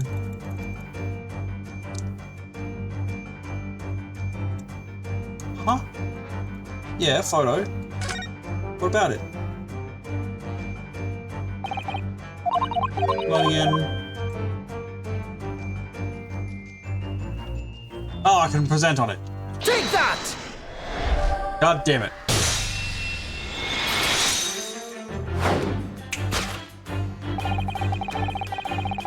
The true nature of the beast that has run rampant here is revealed by that newlywed bride. Precisely, Mr. Naruhodo. No other explanation could possibly fit.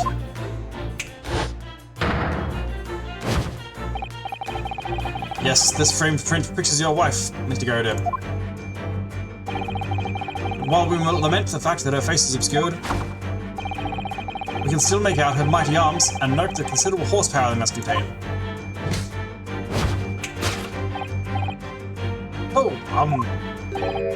Indeed, surely any woman of such powerful constitution would be honored to be described as a beast. Honored might be stretching your point. Too late. The fact remains that the beast, which so clearly savaged this room, was your wife, Mr. Garuda. Chilling traces of a wild rampage are still very much in evidence. Yet as we look around, the beast in question fails to present itself. Where could this angry creature have disappeared to? Madam? Me? I pray you do not consider me unchivalrous, but it is plain to me with one glance in your direction. It is. Your dress pocket gives us a handsome clue as to the beast's current whereabouts. Poor fragile defenseless woman is beside herself. Well, I don't know about fragile. Oh, dear. Mr. Sholmes is quite right. There's no sign of a Mrs. Garuda anywhere. No sign anywhere? You don't think there's anyone in this room that could possibly fit that description? But it seems there may be a clue to her whereabouts. A clue that this maid is trying to hide. I wonder where Mr. Garuda's wife could be. Where the fuck could she possibly be? God damn, what a mystery. I see I'm going to be finding the ring hidden somewhere. What's up, maid? Two tightly shut eyes to avoid even the chance of a giveaway glance. Pursed lips to prevent any secrets from slipping out. Rounded cheeks to deflect any abuse that might be hurled her way. Yes, this is an unnervingly powerful woman, Mrs. Sato. It's your turn of phrase that's unnerving, Mr. Naruhodo.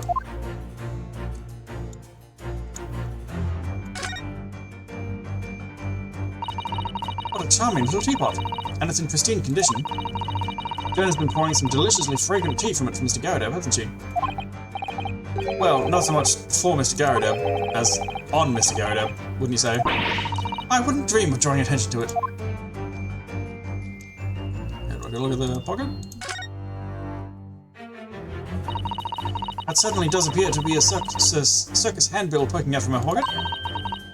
Battley Circus, currently performing shows in a park not far from here. You don't think... Surely Mr. Garuda didn't sell his wife to the circus? Mr. Naruhodo, how could you even think such a thing? I was only joking. Besides, I would have gone with, do you think he fed her to his pet lion? That's somehow worse.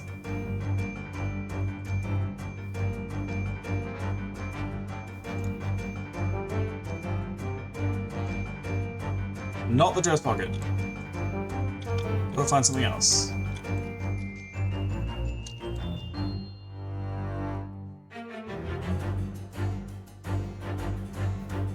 What can I see? Oh, she's just straight up wearing the ring. Alright. That'll do it. I thought I was gonna be looking for a faded ring, tan line on her finger where the ring should be. She's wearing a very large ring, look. Oh, yes, a sunflower design with some rather nice embellishments.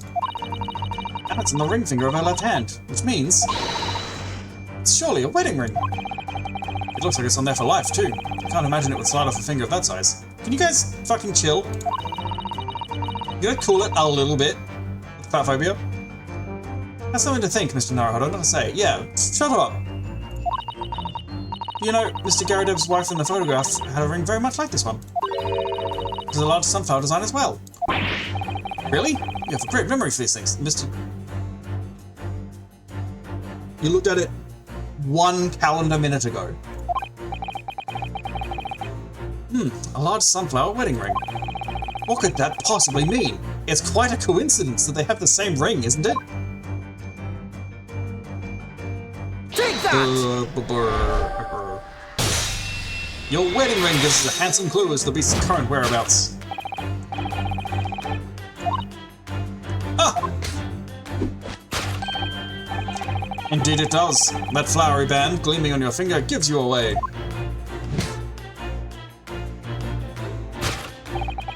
For it is identical to the one shown on the hand of Mr. Garadeb's bride in this photographic print.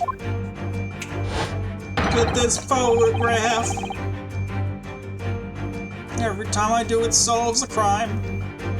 In other words, you are no ordinary household maid.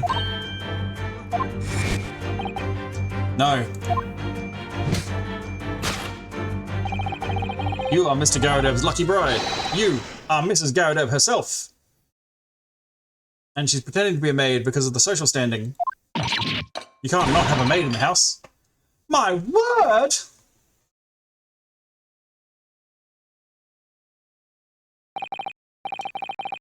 Well, jolly fine detecting, sir. As you rightly surmised, this is the wife, yes, ain't you? Rather let herself go, you might say, but you deserve this.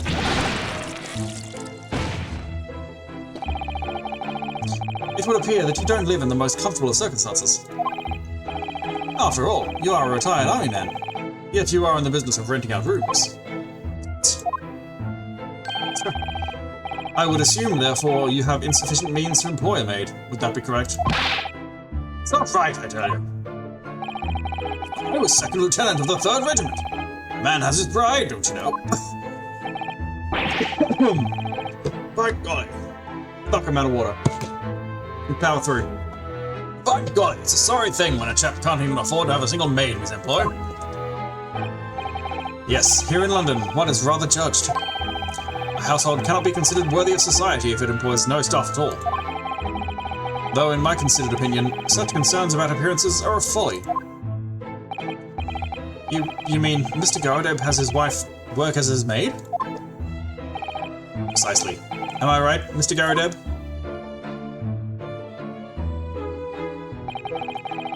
Only in company, obviously. But listen here, this must remain a secret. Tip-top secret! Please!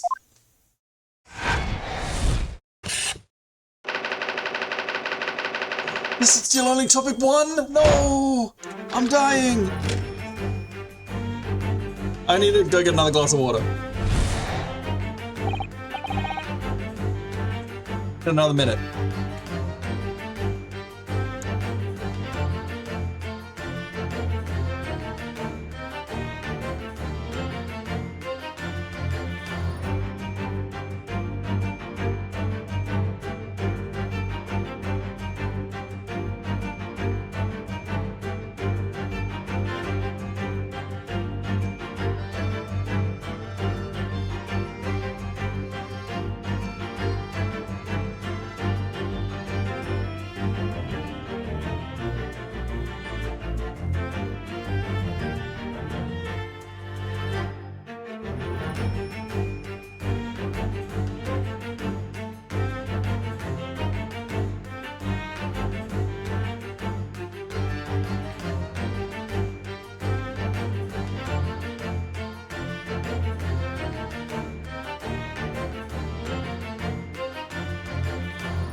Alrighty. Sorry, Mobius. Hope this doesn't go much longer. It is plainly clear that you still have deep feelings for this formidable beast. Indeed, in that blithe pose, the distress this loss has caused you is veritably tangible. Your head weighs heavy on your shoulders, the pain you feel being revealed by that supporting arm. Mr. Sholmes is quite something. He's still calling Mr. Garrett's wife a beast. Yes, as a woman, that feels rather uncomfortable. But Mrs. Garrett is standing beside her husband as we speak. In other words, he hasn't lost his beloved at all, has he? How true. So perhaps that supporting arm that seems to be propping up his head has some other significance then. According to Mr. Sholmes, Mr. Garrett's pain is tangible though. What could that pose of his really signify? Got a toothache. Oh! The slap in the face. Oh my! Look at that bright red mark. That's quite something, and clearly made by somebody's hand. Yes, Mr. Garrett has been slapped on the face, it seems. Hard. Hard. Have you gone soft, my sweet syrup pie? No, my sweet syrup pie, I've gone hard. So this is my pal, my homeboy. My rotten soldier. I've never seen such a clearly defined mark. Whoever could have done such a thing? Well, there's a very limited number of candidates, I'd say. Probably the cat we saw earlier. Take that!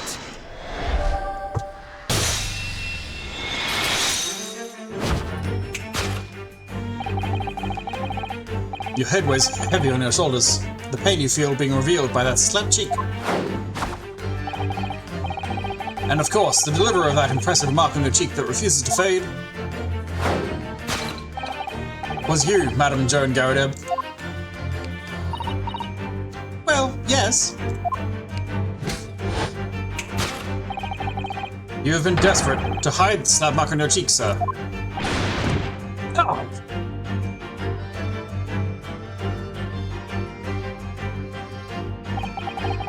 How the blazes? How'd you work that out? Nothing escapes the notice of one trained in the art of observation, my dear fellow. That's why you haven't looked directly at us even once. To keep your other side from view. Well, Now, let us proceed to the next conundrum. Why were you subjected to such a violent slap? In other words, we must ask ourselves what caused Madame Garrett to fly into a rage. We need only follow the direction of your gaze to find the answer. Yes, it is this pile of bills that has given rise to the pain you suffer. No, it isn't. Didn't Mr. Sholmes say that the bills were all for lion fodder? Yes, but now we've established that the lion never existed. Which can only mean that the thing responsible for gobbling up all that food was Mr. Garrett's wife. Mr. Naruhodo, she's a person, not a thing.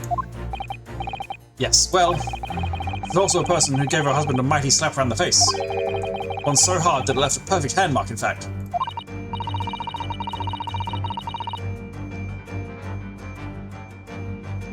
Oh, I love Pink Floyd. Their breakout huge album, The Slap Side of the Moon. Oh, hang on. I have also realized that this wasn't on screen. Turns out there was a reason that game capture was at the bottom of the list.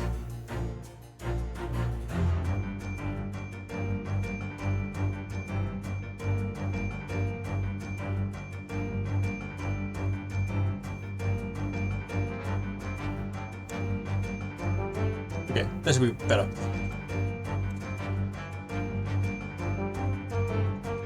Lovely. Yes, okay. Wahoo!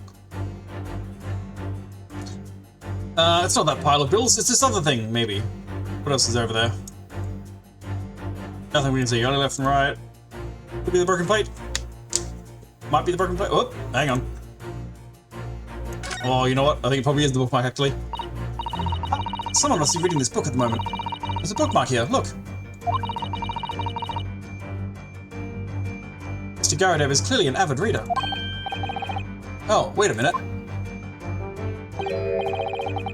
I don't think that this is a bookmark. Oh no, so it isn't. It's a note written in a woman's hand. Oh James, I love you. Yours, Mary. And look next to the signature here. Lip marks made with lipstick. Oh, what a passionate and romantic gesture. You get any ideas, Sasada-san? Oh dear, I'm sorry. So this bookmark is actually a love note then.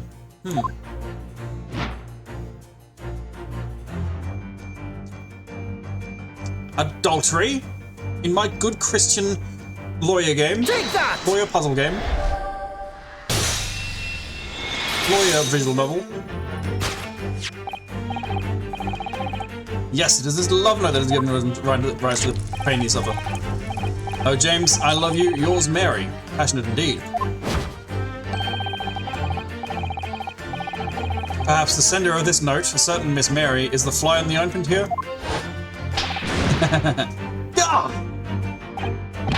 What? I don't know the Valley Woman. You don't know her? That note wasn't written to me. It's just in the book. I don't know how it got there. My name's not even James. It was just in there, you say? It was just in there, you say? That's right, that's what I've been saying. Unlikely story. Now listen here, Joan, old thing. I explained the time. I bought the book at that second-hand place. That note must already have been in there. So the previous owner of the book was using the note as a bookmark, you mean? That's right, that's what I've been trying to say. A likely story? For heaven's sake, woman, look at the name! It's written in James! My name, in case you've forgotten, is John! A likely story. Are you questioning my name now? It's a poor guy. And there we have it. Arouse the suspicions of the female heart, and you unleash a beast with a most ferocious bite.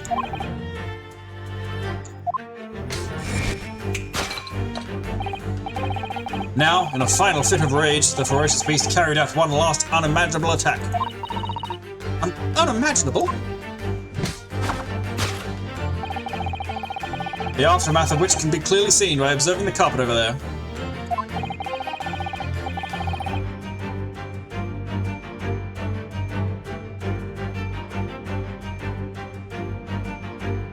Nothing wrong with monogamy, it's heterosexuality that causes problems.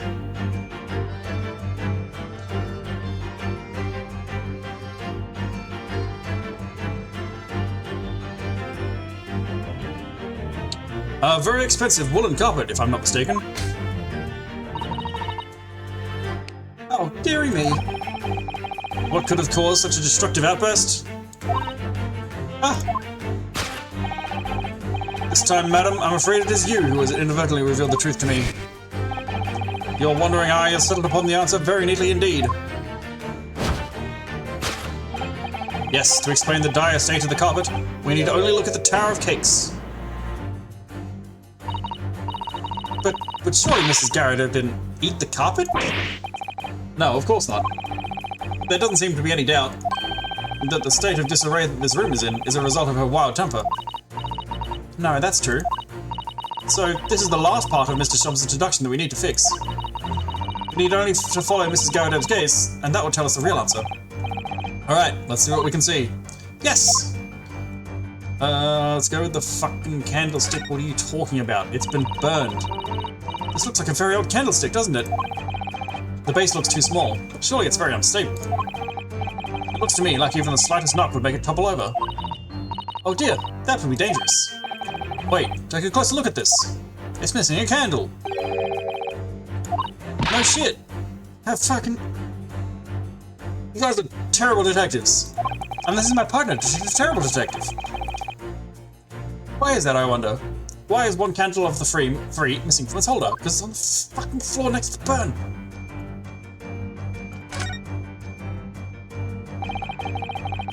carpet here has been ripped to shreds. No, it hasn't.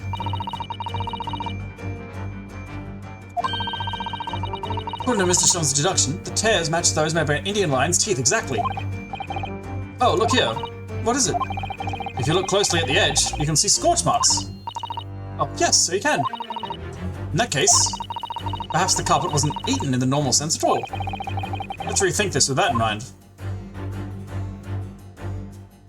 Do I present the candle on the floor?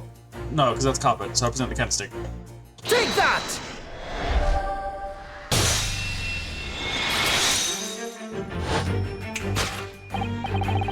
Yes, to explain the dire state of the carpet, we need to only look at the candlestick. Most illuminating, my dear fellow. And of course, the only possible way out of this logical labyrinth. Yes, the remnants of a ferocious attack in which the carpet was devoured are clearly visible. Indeed they are. The scorch marks at the edge clearly give the truth away. Scorch marks. Oh, hello, boy. Hello, Jonesy. Mwah. Mwah. So handsome. So orange. So boy.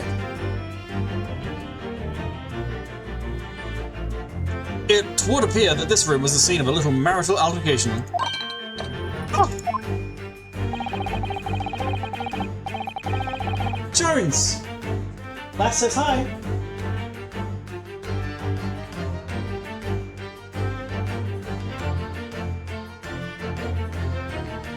In response, he licked his butthole.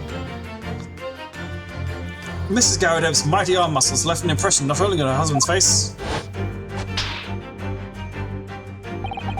but on the entire room. The force of her strike caused a candle to fall from the holder.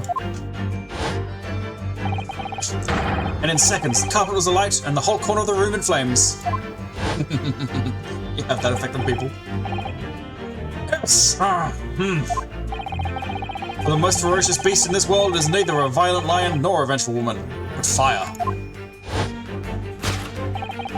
And in this room, that ferocious beast bared its claws and ran amok. Eloquently put, my dear fellow. So you see, there is but one conclusion here.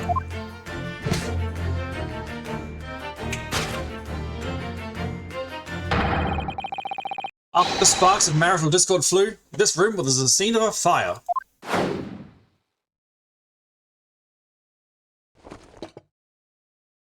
Where'd the teapot go?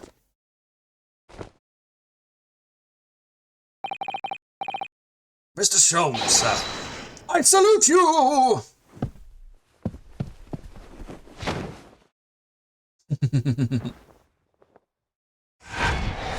I love her, she's so powerful.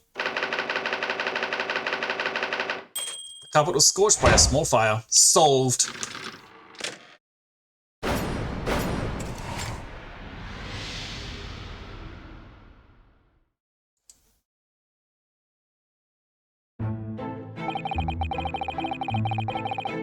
It's these dashed long winter nights, you know. Nothing to do but read in front of the fire. Luckily, there's a jolly good second-hand bookshop just around the corner.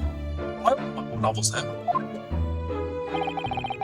And in the pages of one particular novel, you discovered some rather illicit material, for which your wife admonished you harshly, it seems. I don't know about admonished. Demolished might be rather closer to the mark. You deserve this. Stop saying it. And beast is it? Ah! Here we go again. Get off, get you. And the carpet? Was that destroyed by a fire when a candle fell on the floor? Afraid to say it was. Happened in the blink of an eye, you know. The whole place filled with smoke. Couldn't see a bally thing. I was caught between the old Styx rage and the raging flames. You paint a torrid picture, sir. One that would have been most entertaining. That's sympathy for you. Didn't take long for the fire to spread, of course. Valley furniture started going up as well. I had to hide the mess behind that screen for the time being. Over here, Mr. Garadeb? Well, you have nothing more to hide now. If you'll allow me.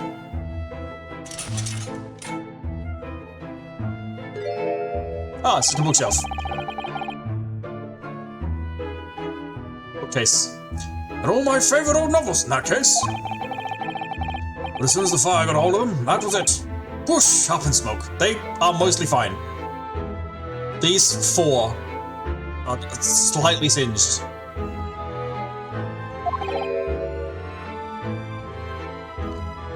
Gosh, gorsh. Then the wife started hurling things at me. What a terrible sight it must have been. There was I, back up against the window under heavy enemy fire, and sentry books coming 10 to the dozen. Worst of it is, I lost my favourite, book called The Lion's Pride. Fucking loves lions. The Lion's Pride. Ah, yes, your notorious love of big cats coming through again. Notorious? That's generous. I assure you, the title didn't influence my choice in the slightest. So the poor man really did lose something dear to him as a result of the ferocious beast's rampage. Mr. Sholmes' introductions turned out to be correct once again, kind of. Must have been edited up a bit. It can only be described as a great British wonder.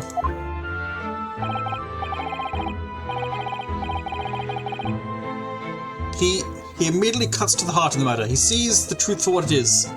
Just can't quite actually get there. In terms of explaining it. He's the... You've connected the dots. You didn't connect shit, but he did connect them. Just... intangibly. I tell you, it was total carnage. Flames everywhere and the old stick in full fettle. Out of interest, what time of day was that?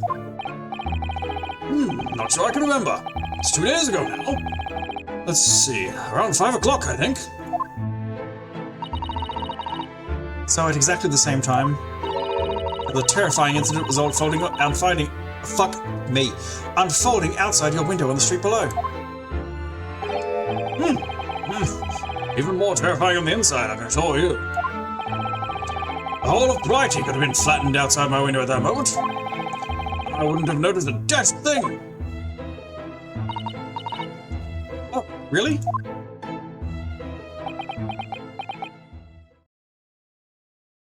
Glug, glug, glug, glug, glug. Puff, puff, puff, puff. Puff, puff, puff, puff.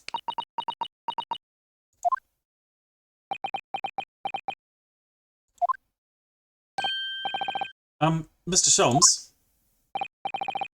Yes, Mr. Naruhodo. What can I do for you? Well, I think we've got to the bottom of Mr. Garadeb's situation now. But what does it have to do with Mr. Natsume's circumstances? I can't help you there, I'm afraid. What? My dear fellow, if you recall, I did say as much from the outset. I warned you that although I knew the retired army man to be hiding something, could not be sure whether his secret would prove to be of relevance or not. Is this entire thing totally irrelevant to the case? I just knew you were going to say that. Now, Mr. Naruhodo, you mustn't lose heart. Bear in mind that all things fall into one of only 2 categories. Those relevant to the case, and those not. That makes no sense to me. Well, no matter. It is of far greater importance that you make up your mind now. Sorry? Visiting hours at the prison will soon be over. Oh no, is it that time already? If we're to accept Mr. Natsume's case, we have official paperwork to attend to. So that's it. No more time to think. Perhaps you'd like to betake yourselves to bidding us farewell now. I must prepare supper for Mr. Garadeb. Oh yes, I'm so sorry. Thank you both very much for your time. Sasaki-san will be waiting for us. And I'm going to have to give him an answer.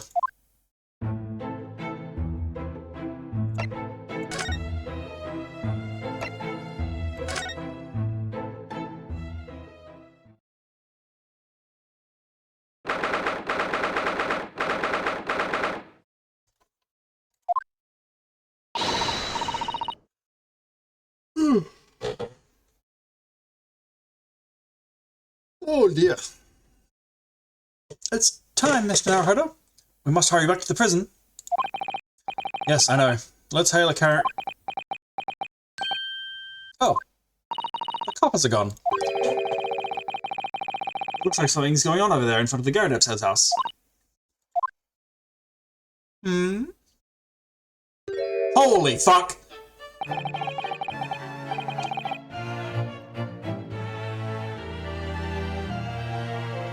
Goodness gracious me. How are we voicing this dandy? This fancy man? Hello? Hi. I know thee not, old man. Fall to thy prayers.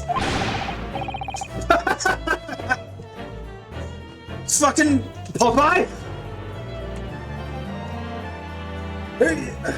Hang on, I have to find out what Popeye sounds like.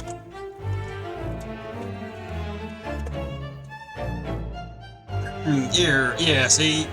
Spinach, yeah, I don't fucking know. Fuck it, whatever. No time for that. Who's this fucking... Yeah, there's a Muppet. How are we gonna voice a Muppet? Build a nice little scarf, big yellow suit.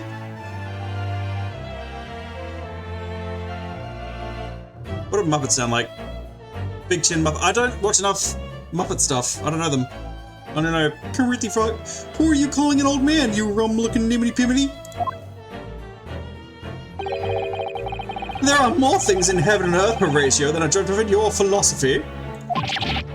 This is Horatio, fella, eh? Karithty Frog. What do you want about? Excuse me. Eh? What the? Who are you now? This is a weird direction to take it, but I'm committing. I'm sorry, it just looked as though there might be some problem here. And my associate here, Mr. Ionosuke Naruhodo, is a lawyer, you see? Eh? A lawyer? What? If I can be of any assistance, I'd be happy to help. I'm from Japan, but I have studied English law. Fine, I'll be on my way for today, but you mark my words. This ain't over yet. Get thee to a nunnery. Do I look like a bloomin' nun to you?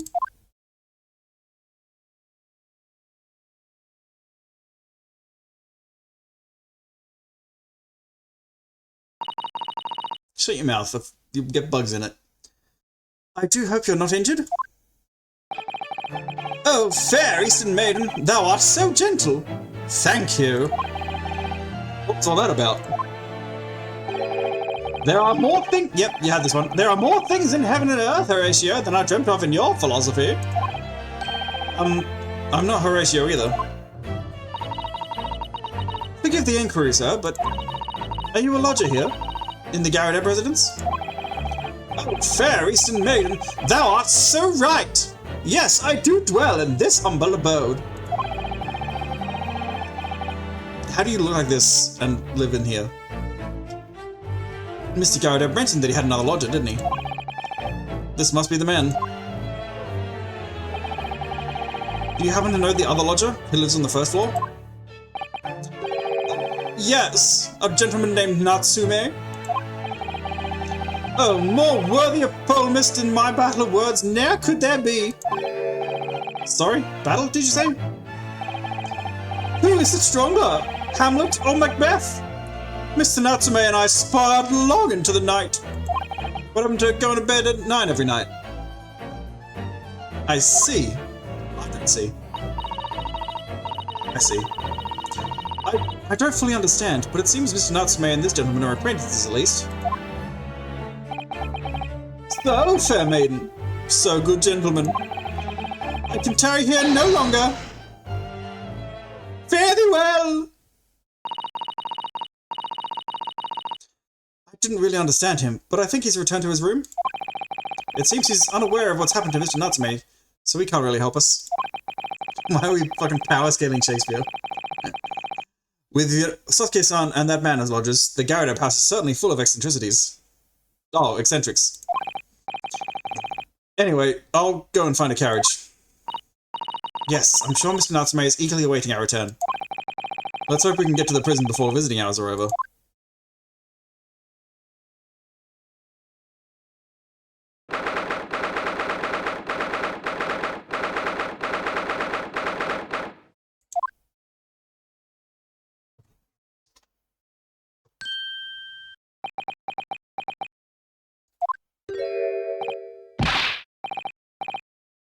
Such a boy. What the fuck did I use as his voice last time? Oh, it's you! It's unfortunately very similar to Fancy Man. Oh, it's you! You're here! You came! Welcome, student Mr. Naruhodo Esquire. I can't believe you came back! I'm so touched! We are sorry to have kept you waiting, Mr. Natsume. Oh, no, think nothing of it. Relax. If I were a cat, I would purr with pleasure at the company of such fine compatriots. Noble, nurturing, never-failing Nipponese!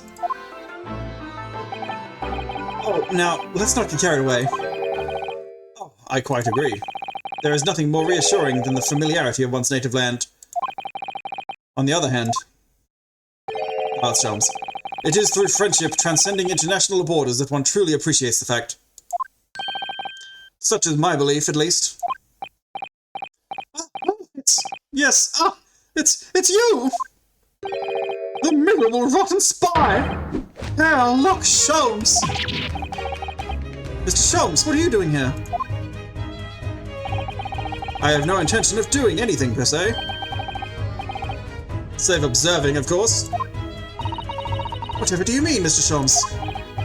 Well, having encountered some curious reading material in that gloomful room, I began en marche to the secret identity of that eccentric pair. I decided I should drop in on my way home, to see how our divested friend is faring. Gloomful room? At least your accommodation here offers a window, my dear fellow. In that sense, it is the superior option. Anyway, I must commend you on your taste in books. My day has been a delight, and cost me not a penny.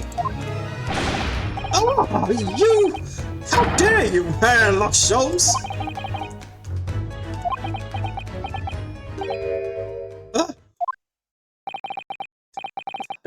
I'm through. I'm at the end of my rope. I should never have come to Great Britain. It was a terrible mistake. Haunted by spirits in those accursed lodgings. No doubt my luck will be cursed in tomorrow's trial as well. My whole life is bedamned! What are you thinking, Mr. Naruhodo? He mentioned that once before, didn't he? That his lodgings were cursed, I mean. Cursed by the cat or by the fancy man? Which one of these causing the problems? Does the cat belong to the fancy man? Sorry, I accidentally missed that one. And there is much truth in Mr. Mashash's words. What? Cursed? Cursed is a wholly appropriate description, I would say. For the man's lodgings, and indeed for tomorrow's trial. What's that supposed to mean?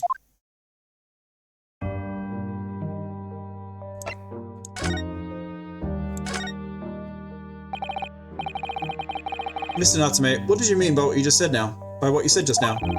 About the trial tomorrow being cursed? Oh, no, why are you looking so grave? You're making me nervous. I was just getting carried away, that's all. I didn't mean anything by it. Oh, I see. That's really agitated him. You don't mean the trial really is cursed somehow?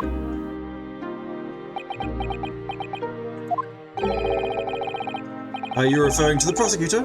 The Reaper of the Bailey? The Reaper? Oh no, what do you mean? Please, tell me!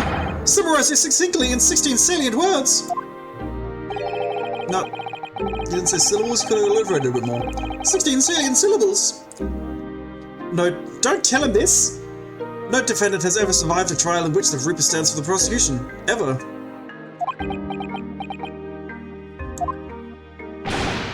Oh my goodness! Can it really be true? That was 16 words exactly! Oh, was it? It will be. 1, 2, 3, 4, 5, 6, 7, 8. 1, 2, 3, 4, 5, 6, 7, 8.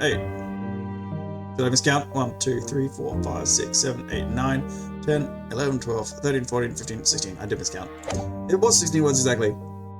Well done, Yonosuke. Yesterday, Mr. Naruhodo successfully defended someone against the Reaper. But then, after the trial was over, the defendant passed away in unusual circumstances. Stop telling him this!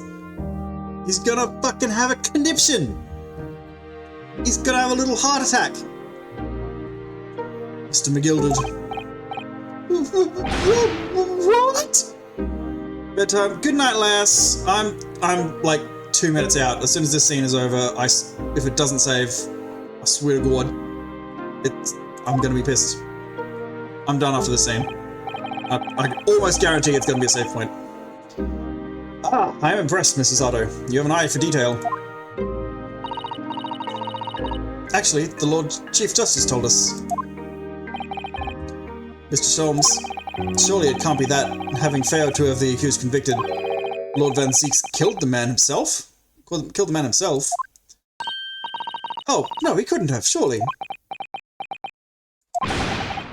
You have some wonderful notions. Sorry? The man isn't a mass murderer. He's a coarse prosecutor, my dear fellow. Oh, yes. Why, of course he is. Of course he is. Then why are you trying to scare me? It could be said, however, that the real truth about the man is even more terrifying than your hypothesis. What on earth do you mean by that?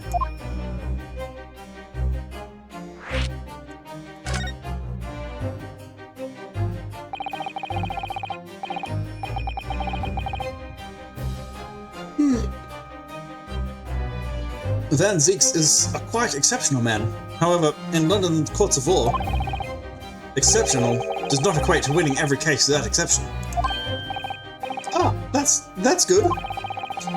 Sasuke-san looks like he's going to cry tears of joy. As you are no doubt aware, in a British criminal trial, there is both a judge and a jury. The judge officiates based on the letter of the law, whilst the jury offers public opinion and common sense. It is an excellent system, whereby the defendant's guilt is considered from several points of view. However, public opinion, in particular, is somewhat easily manipulated. Right. Criminals, and corrupt lawyers for that matter, can use it to their advantage. By any means at their disposal, contriving evidence, calling imposters as witnesses, and so on. By such underhand means, those who would want to are able to sway the jury, which means that even in the light of irrefutable evidence, the prosecution can fail. But it means the wrong verdict can be passed. It sadly is from time to time, my dear madam. It is simply the reality of the situation. And that's alright? However, those indicted by Lord Van Zieks cannot escape justice. Their fate is sealed.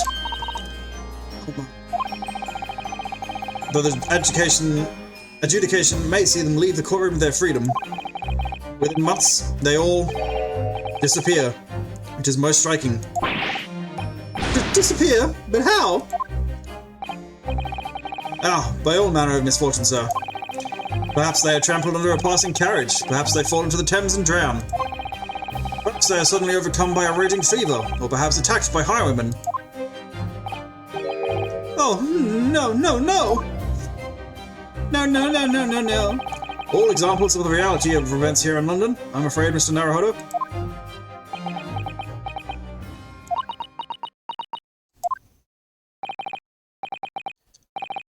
Oh, I knew it! I'm a dead dodo, done for, doomed!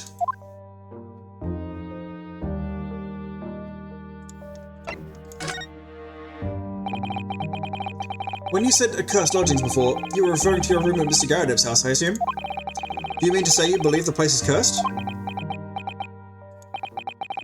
It's been a year now since I came to Great Britain, but I'd only been in London a week before I started to notice strange things in myself. Strange feelings in myself. That didn't take long then. Everywhere I looked, there were foreign faces staring at me, laughing behind my back. I was sure people were talking about me. I started to become nervous about going outside. They were always staring at me, all the time, from dawn until dusk. So I shut myself away in my room. But even that didn't help. The fear wouldn't go away. You must have been very lonely, having been away from your homeland for such a long time.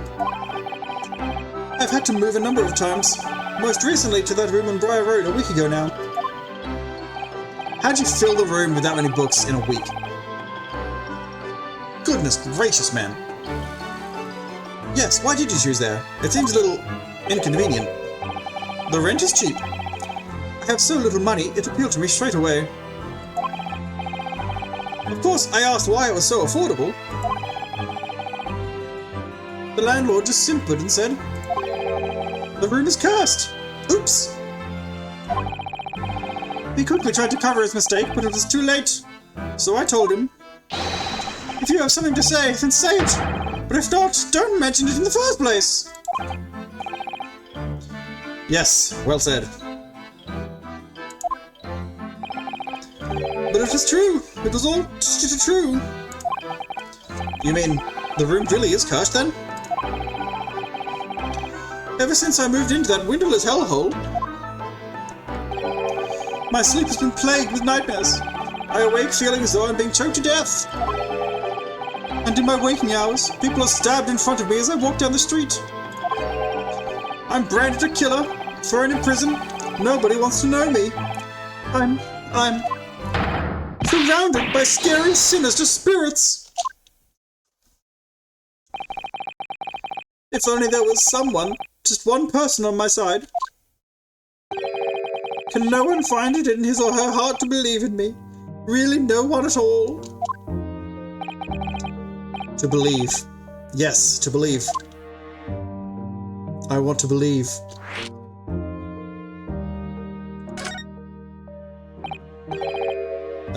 Mr. Soames? Me, Mr. Naruto? Oh, me, Mr. Naruto? Pray, what can I do for you? It's about the case on the SS Buria, if you recall. The Buria. Ah, that case! The one with the snake?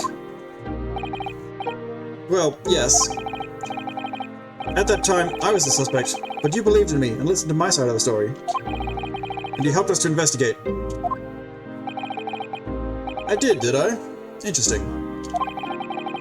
What I want to know is, where's the caveman? Why? Why did you believe me? See, yes, you mean... because you were a grimly dressed, shady Eastern fellow found with the victim in a locked room? Well, if you like, yes. I'm a little surprised the answer requires explanation, my dear fellow. It's quite simple, really. You said, I didn't do it. But I could have been lying. Surely you must have had your doubts. You must have suspected me a little. Yeah, that's why he put the cuffs on me every chance he got.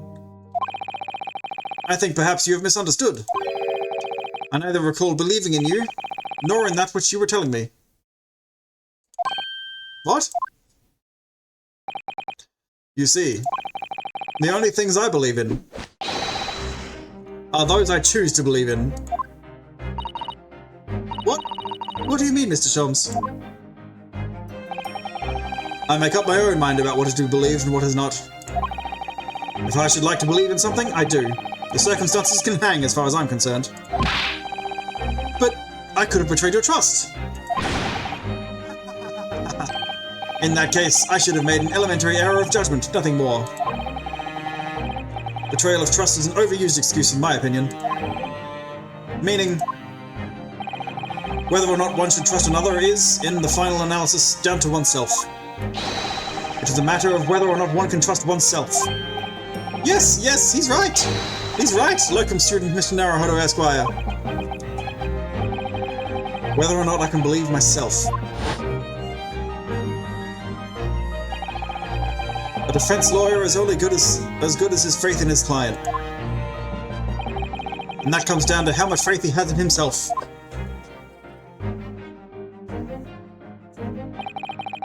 You were so right, Kazuma.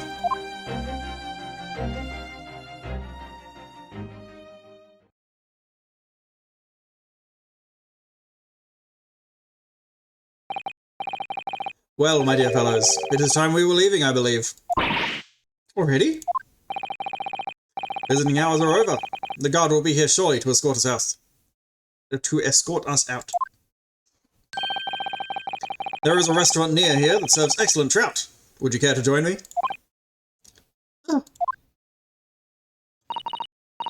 Oh dear, there is never enough time, is there?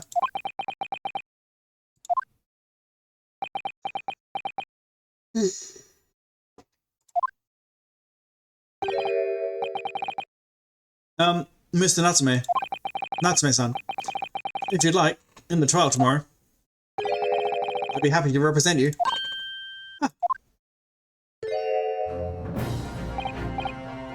Welcome, student Mr. Naruhodo Esquire. As I said, I only experienced the British courtroom for the first time yesterday, and although the man I was representing was found not guilty, I lost sight of something crucial. Something crucial? What to believe in. The defendant, justice, or the truth? How to believe, even. But I think I've finally worked it out. I've decided I must believe in myself above all else. To trust my instincts. Yes, Mr. Naruhodo. And my instincts are telling me that you, Mr. Natsume, are innocent of this crime. And it's imperative that we prove that in court. Locum student Mr. Naruhodo Esquire. I will fight for your innocence until the bitter end, with every weapon available to me. So I hope you'll permit me to represent you tomorrow.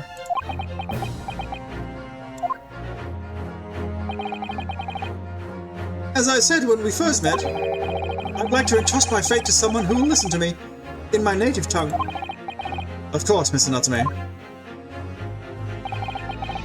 It will be fair to say, Mr. Naruhodo, that your mind was, in many ways, made up from the outset. You merely needed the events of today to fully realize it. Yes, I think you're right about that. It's been a roundabout journey, but I got there in the end.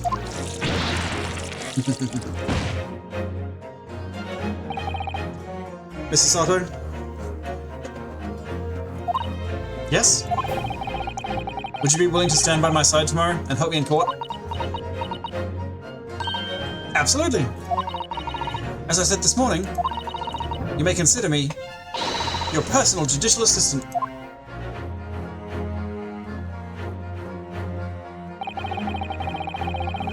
Shocking events of yesterday's trial still weigh heavily on my mind. But it's time to stop looking backwards. Cosmo believed in me, and Mr. Sholmes believes in me now too. So it's time. Time that I learnt to believe in myself. Believe in me that believes in you. Sasuke-san has no one. He's all alone, so it's my job to help him. To fight his corner. Tomorrow, in the courtroom, with all the strength I can muster. Oops. Yikuzo!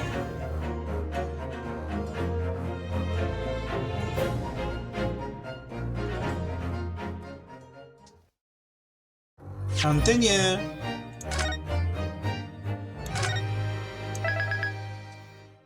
Lovely. Huzzah. That's gonna be it for me tonight.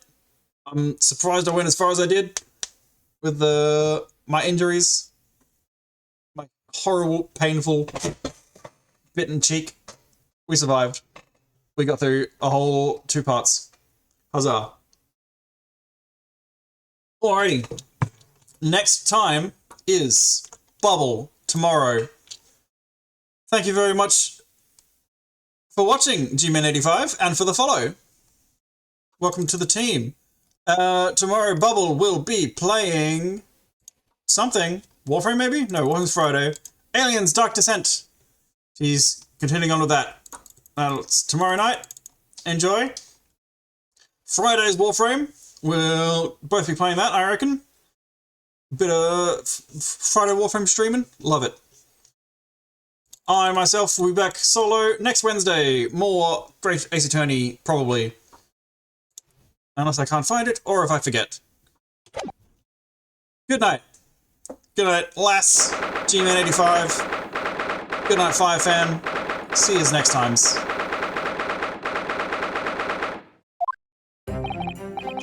No, wait. G, no, leave. No, stop.